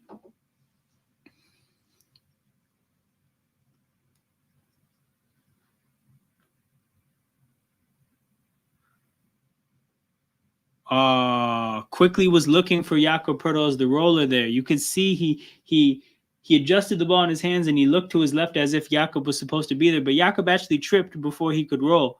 So then quickly actually just kind of had to shoot because he picked up his dribble and had nothing else he could do. Fortunately, he makes the shot. But hey, that's what shooting can do for you. RJ in transition. Man, Pascal and Scotty are too close to each other there. The spacing was ruined. That should have been an open three for somebody, but it was an open three for nobody because they were just way too close to each other. That's crazy that that's not a call. That should be 2 free throws for Scotty Barnes right there. Jaren Jackson Jr. hits a 3 after the no call there underneath the basket. That's crazy.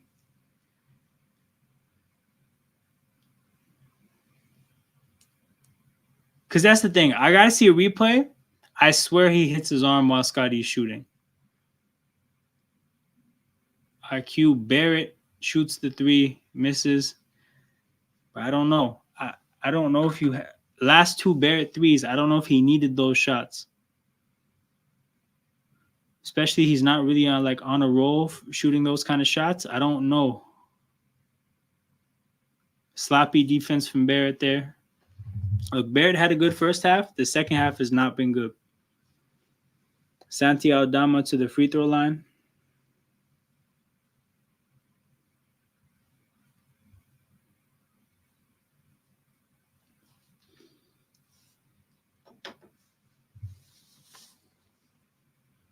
Misses the first free throw, thankfully.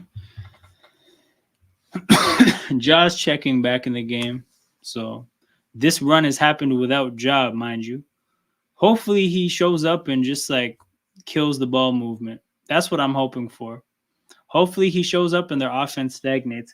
Because it will stagnate. It's just normally he justifies the stagnation by what he does as an individual. But hopefully he misses. Adama knocks the second one down. 6-point game with 4:20 to go. It doesn't look like Pascal entering the game is going to give us a bit of breathing room to then sit him down again. So he's going to just have to finish this whole game out knowing the next foul is his last one of the game. Terrible handoff from Poeltl to Siakam. What the hell was that pass? Pascal tries another terrible pass to Schroeder, who has to just get it off. These possessions are getting ugly. These possessions are getting really ugly. I feel like this is when RJ Barrett should just do his bully ball possessions and just go to the basket. Or Scotty should do that. But that's what this game feels like it needs because playing basketball isn't working, So just when the basketball isn't working, just play bully ball. Another stinky possession, quickly beats his man, gets bailed out by some contact. Now, again, he did his speed is what generated the initial advantage that forced Aldama to kind of get in recovery mode and recklessly sprint backwards and contact quickly. But bro, we got those free throws. It's a bit of a bailout. I want to see some better possessions. Quickly knocks the first one down.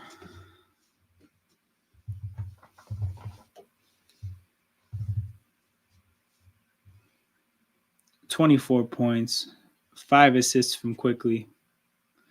But yeah, man, shout out to everybody watching right now. Shout out to everybody who might catch this afterwards on replay. I appreciate all the support. If you appreciate what I'm doing here at Toronto Hoop Talk, make sure you like the video, subscribe to the channel. The content is free, but I accept payment in the form of engagement. Likes and subscriptions are the two most important forms of engagement for the growth of a YouTube channel. So if you guys want to support what I'm doing, that's the way to do it. Zaire Williams from 3. Oh boy, we're getting this Cleveland thing happening again where the other team just makes a bunch of threes at some point to make the game tight. Hopefully the threes dry up for this team the way they did for Cleveland down the stretch, but we're getting guys just hit. Jaren Jackson Jr. and Zaire Williams hitting threes to bring them back. What a strange game. I can't tell if Scotty was going to set a screen or call for the ball. But again, another pretty stinky possession. Scotty Barnes definitely fouled there. Bro, that was either a clean block or a foul. I just don't think that was a block. Damn. Well, they're not calling the foul, so Jaren Jackson Jr. is definitely making it a tough place for us to score around the basket because they're not calling anything on him. But yeah, like whenever we go there, he makes the shot not makeable. Bro, not Marcus Smart. Thank God. See, once again, Marcus Smart is the bailout. His misses have really saved us in this game. 5-point game, 2 minutes to go. Okay. Where RJ's out of the game.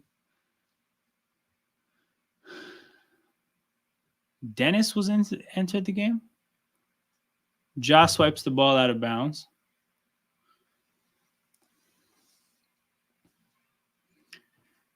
It's a tense finish. Anyone has any score predictions? You can put it in the chat. I'm rolling with 112, 110, Toronto. Quickly, corner, late shot clock. I thought he had more time than he shooted that. He shot that like he had like 1 second left. I think he had a little bit more time than that. That was a bit rushed. Desmond Bain, great job by Jakob Poeltl. Jaren Jackson finally misses a 3, man. Finally, he misses a 3. All right, Scotty Barnes with Desmond Bain. That should be a mismatch. The double team results in a look for Dennis. Dennis gets 2 points out of it. Great play by Dennis to basically use the person panicking out to the 3-point line to deal with him being open. Great job of like blowing by him to get even more open because that's about as easy as a layup can get. 114, 108. Okay, we got a prediction in here. We got a prediction. That one looks a little bit better than mine right now. 7 points for Memphis down the stretch. They'd have to do a lot. 5-point game, 1:15 to go.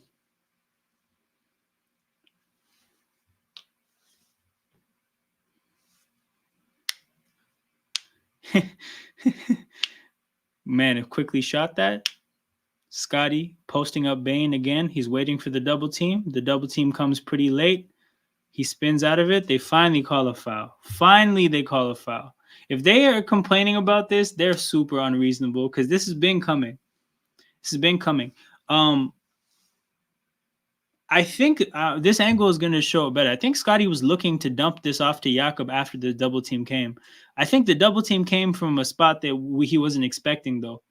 His eyes were on like Poeltl's part of the court as if his man was going to leave him. Oh, bro, he's shooting free throws. Free throws terrify me, man. All right. He made the first one. 111, 105. But yeah, so the double team came from like the top of the arc, kind of, which I don't think he was expecting. Maxey is out of the game, so this is a defensive substitution. We have 2 timeouts down the stretch. Memphis is probably going to call a timeout, so we can play offense, defense, sub players in and out for specific possessions. It looks like we're making a defensive substitution here. RJ is back in the game. I think they're calling a foul off the ball. It looks like Dennis is giving RJ a bit of a talking to. I guess Dennis thinks he did something wrong. But he's putting Marcus Smart on the free throw line, which I'm not gonna lie, like this is not the worst thing in the world. If you're gonna put, and like I said, we are playing offense defense because Quickly got subbed out for the defensive possession. He's gonna get subbed in for the offensive possession, And after this offensive possession, there's a chance you get a timeout from Memphis. So you get a chance to sub him out. But that's what we'll be doing probably.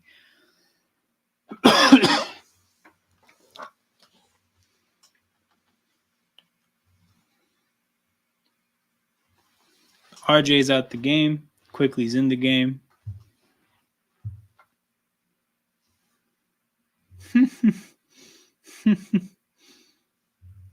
I don't even know what happened there. I don't know what that call is for us to.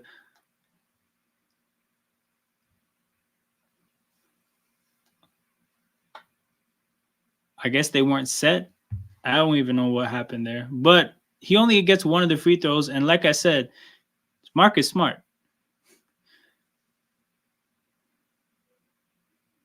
All right. Pascal. Double team comes. He splits it, gets it to Scotty. Scotty gets it to Dennis. Dennis gets it to IQ. IQ goes baseline. IQ misses the layup. Hilariously, he misses the layup. But there's so many Raptors at the basket because we just cut them open so easily. It's an 8-point game. Hey, oh, wait. 114, 108 looks super reasonable right now. Flex Felix, people. He may have got this down to a T. Oh, I lied. Zaire from 3. Oh, he missed. Gets his rebound. Makes it 114, 108. Are they going to foul? Oh, they put him on the line. They put him on the line. We almost had a exactly right prediction. I had 112, 110. That is over. Man, Flex, bro, you need the missed free throws right here. That's what you need. You need missed free throws.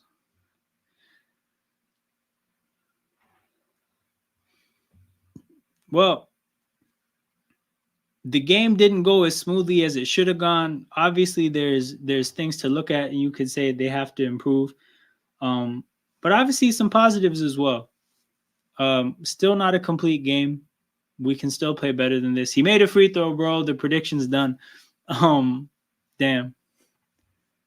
But yeah, encouraging signs. I'm gonna choose to look at the positive. I think it's a West Coast road trip. These are hard games to win. Again, we had a 20-point lead. It shouldn't have come down to this, but we got the win. We'll be fine. John Morant from 3 knocks it down, makes it a 4-point game with 2 seconds to go. And Smart hits the shit out of Quickly because, again, this is just Marcus Smart things, people.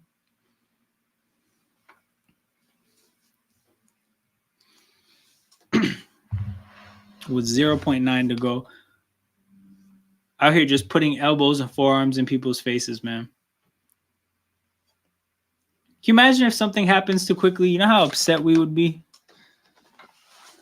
Okay, stats to close the game out. Quickly leads us with 25. Actually, it's probably going to be 27 after these free throws. I lied. He missed the first one. It'll be 26. 26 from Quickly, 24 from Siakam, 20 from Scotty, 16 from Dennis, 14 from RJ. Single digits for everybody else. Scoot is not looking good. 26 minutes, 4 points. Bro, but you know what it is with Scoot is like, it looks real ugly, but it happens. I don't know if you remember Trae Young's rookie year. And there was somebody else recently. But yo, the rookie years, they can look ugly. It is what it is. You'll be fine. But yeah, people, we got the win. Again, we were underdogs in this game. We were favorites against Cleveland. It was we won by 3. We were favorites by 2.5. This game, I think Memphis, they were favorites by about 1.5. You're probably going to see a bunch of Memphis players shaking Darko's hands. Search Darko's hand. That's their man. Yeah, you see the camera angle finally. Darko shaking everybody's hand. But yeah, people, we got the win. Again, there were positives and some negatives, but I'm going to focus on the positives. Again, Pascal, you could say he didn't quite do enough, but he had to battle through some bullshit officiating. He had to battle through some really bad officiating, got subbed out of the court, out of the game twice because over nonsense. Again, 24 points, only took 14 shots, made 9 of them. RJ Barrett, like I said, good first half, not the best second half. But again, like I thought what he did at the end of the first, beginning of the second was actually a very crucial part of the game swinging the way it did. Pirtle, I thought he was okay. Like he was fine. He did his thing. He missed some other opportunities. It was fine. Quickly, slow first half, on fire in the second half. He made a couple threes in the first half, but he made a bunch more shots in the second half. Scotty Barnes, not this typical Scotty game we're used to, but also like I think what Scotty happened the last game in the last game as well. He's not going to have the opportunities to like really run away with it in terms of attempting shots the way he used to. But like 20 points in both the games since the trade, I think that's probably what you're going to get. Right. So to get an efficient 20 is good. He had some solid moments defensively. He had some solid passes. He had a couple, I think, frustrating turnovers. But all in all, I lied. He only had one turnover. Right. But the one turnover was very annoying. Dennis had a very solid game off the bench. I'm really happy with what Dennis did. Gary Trent made one shot that was meaningful. Chris Boucher, I don't know. He tried his best. Jonte Porter didn't really do anything with his minutes, but that's that, people. One more game until the pizza party. Raptors basketball, baby. Okay, yeah. So the pizza party is also going to be on the road too. Like this is going to be a road pizza party, and also like they're going to get to they can go out because if they go out to a pizza spot in Toronto, like won't be comfortable, but they can hit a pizza spot on the road, pack it out. And hey, analytics here, people. Flex Felix says 40 points from IQ and RJ. Meanwhile, OG has 9 for the Knicks. OG and Precious have a total of 13 points. Bro, it is what it is. They traded for defense. We traded for offense. I hope they get the defense they're looking for because it looks like we're getting the offense that we're looking for. Again, close to 100 points, 120 points back-to-back games. The offense looks a little bit better. Not a little bit better. It looks a lot better. The defense, they had their moments in this game. The second quarter was amazing. First and third quarter were not that good. Fourth quarter was bad. But yeah, we saw in the second quarter, like them actually put together some really good stretches. So you hope you see more of that. But yeah, like I said, that's that. I'm gonna focus on the positives.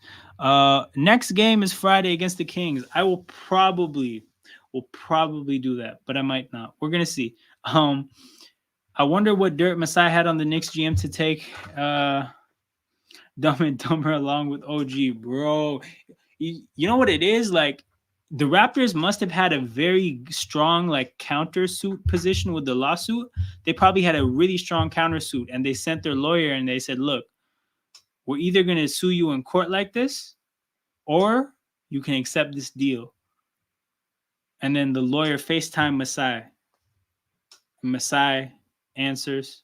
He tells the other lawyer, put Leon Rose on the phone. And for some reason, instead of them calling each other, they do this over FaceTime to the lawyers. That's probably how this deal got done. Shout out to Azultam. Somehow, some way, I'm going to take credit. I'm going to say he deserves credit for this. His shenanigans getting us in this lawsuit, I'm going to just say somehow, some way got us quickly in RJ. But yeah, that's what it is, people. I'm going to wrap this up here. Again, on your way out, make sure you hit that like button and subscribe to the channel. 2 very important forms of engagement for the growth of a YouTube channel. The content is free, but I accept payment in the form of engagement. That's what it is, people.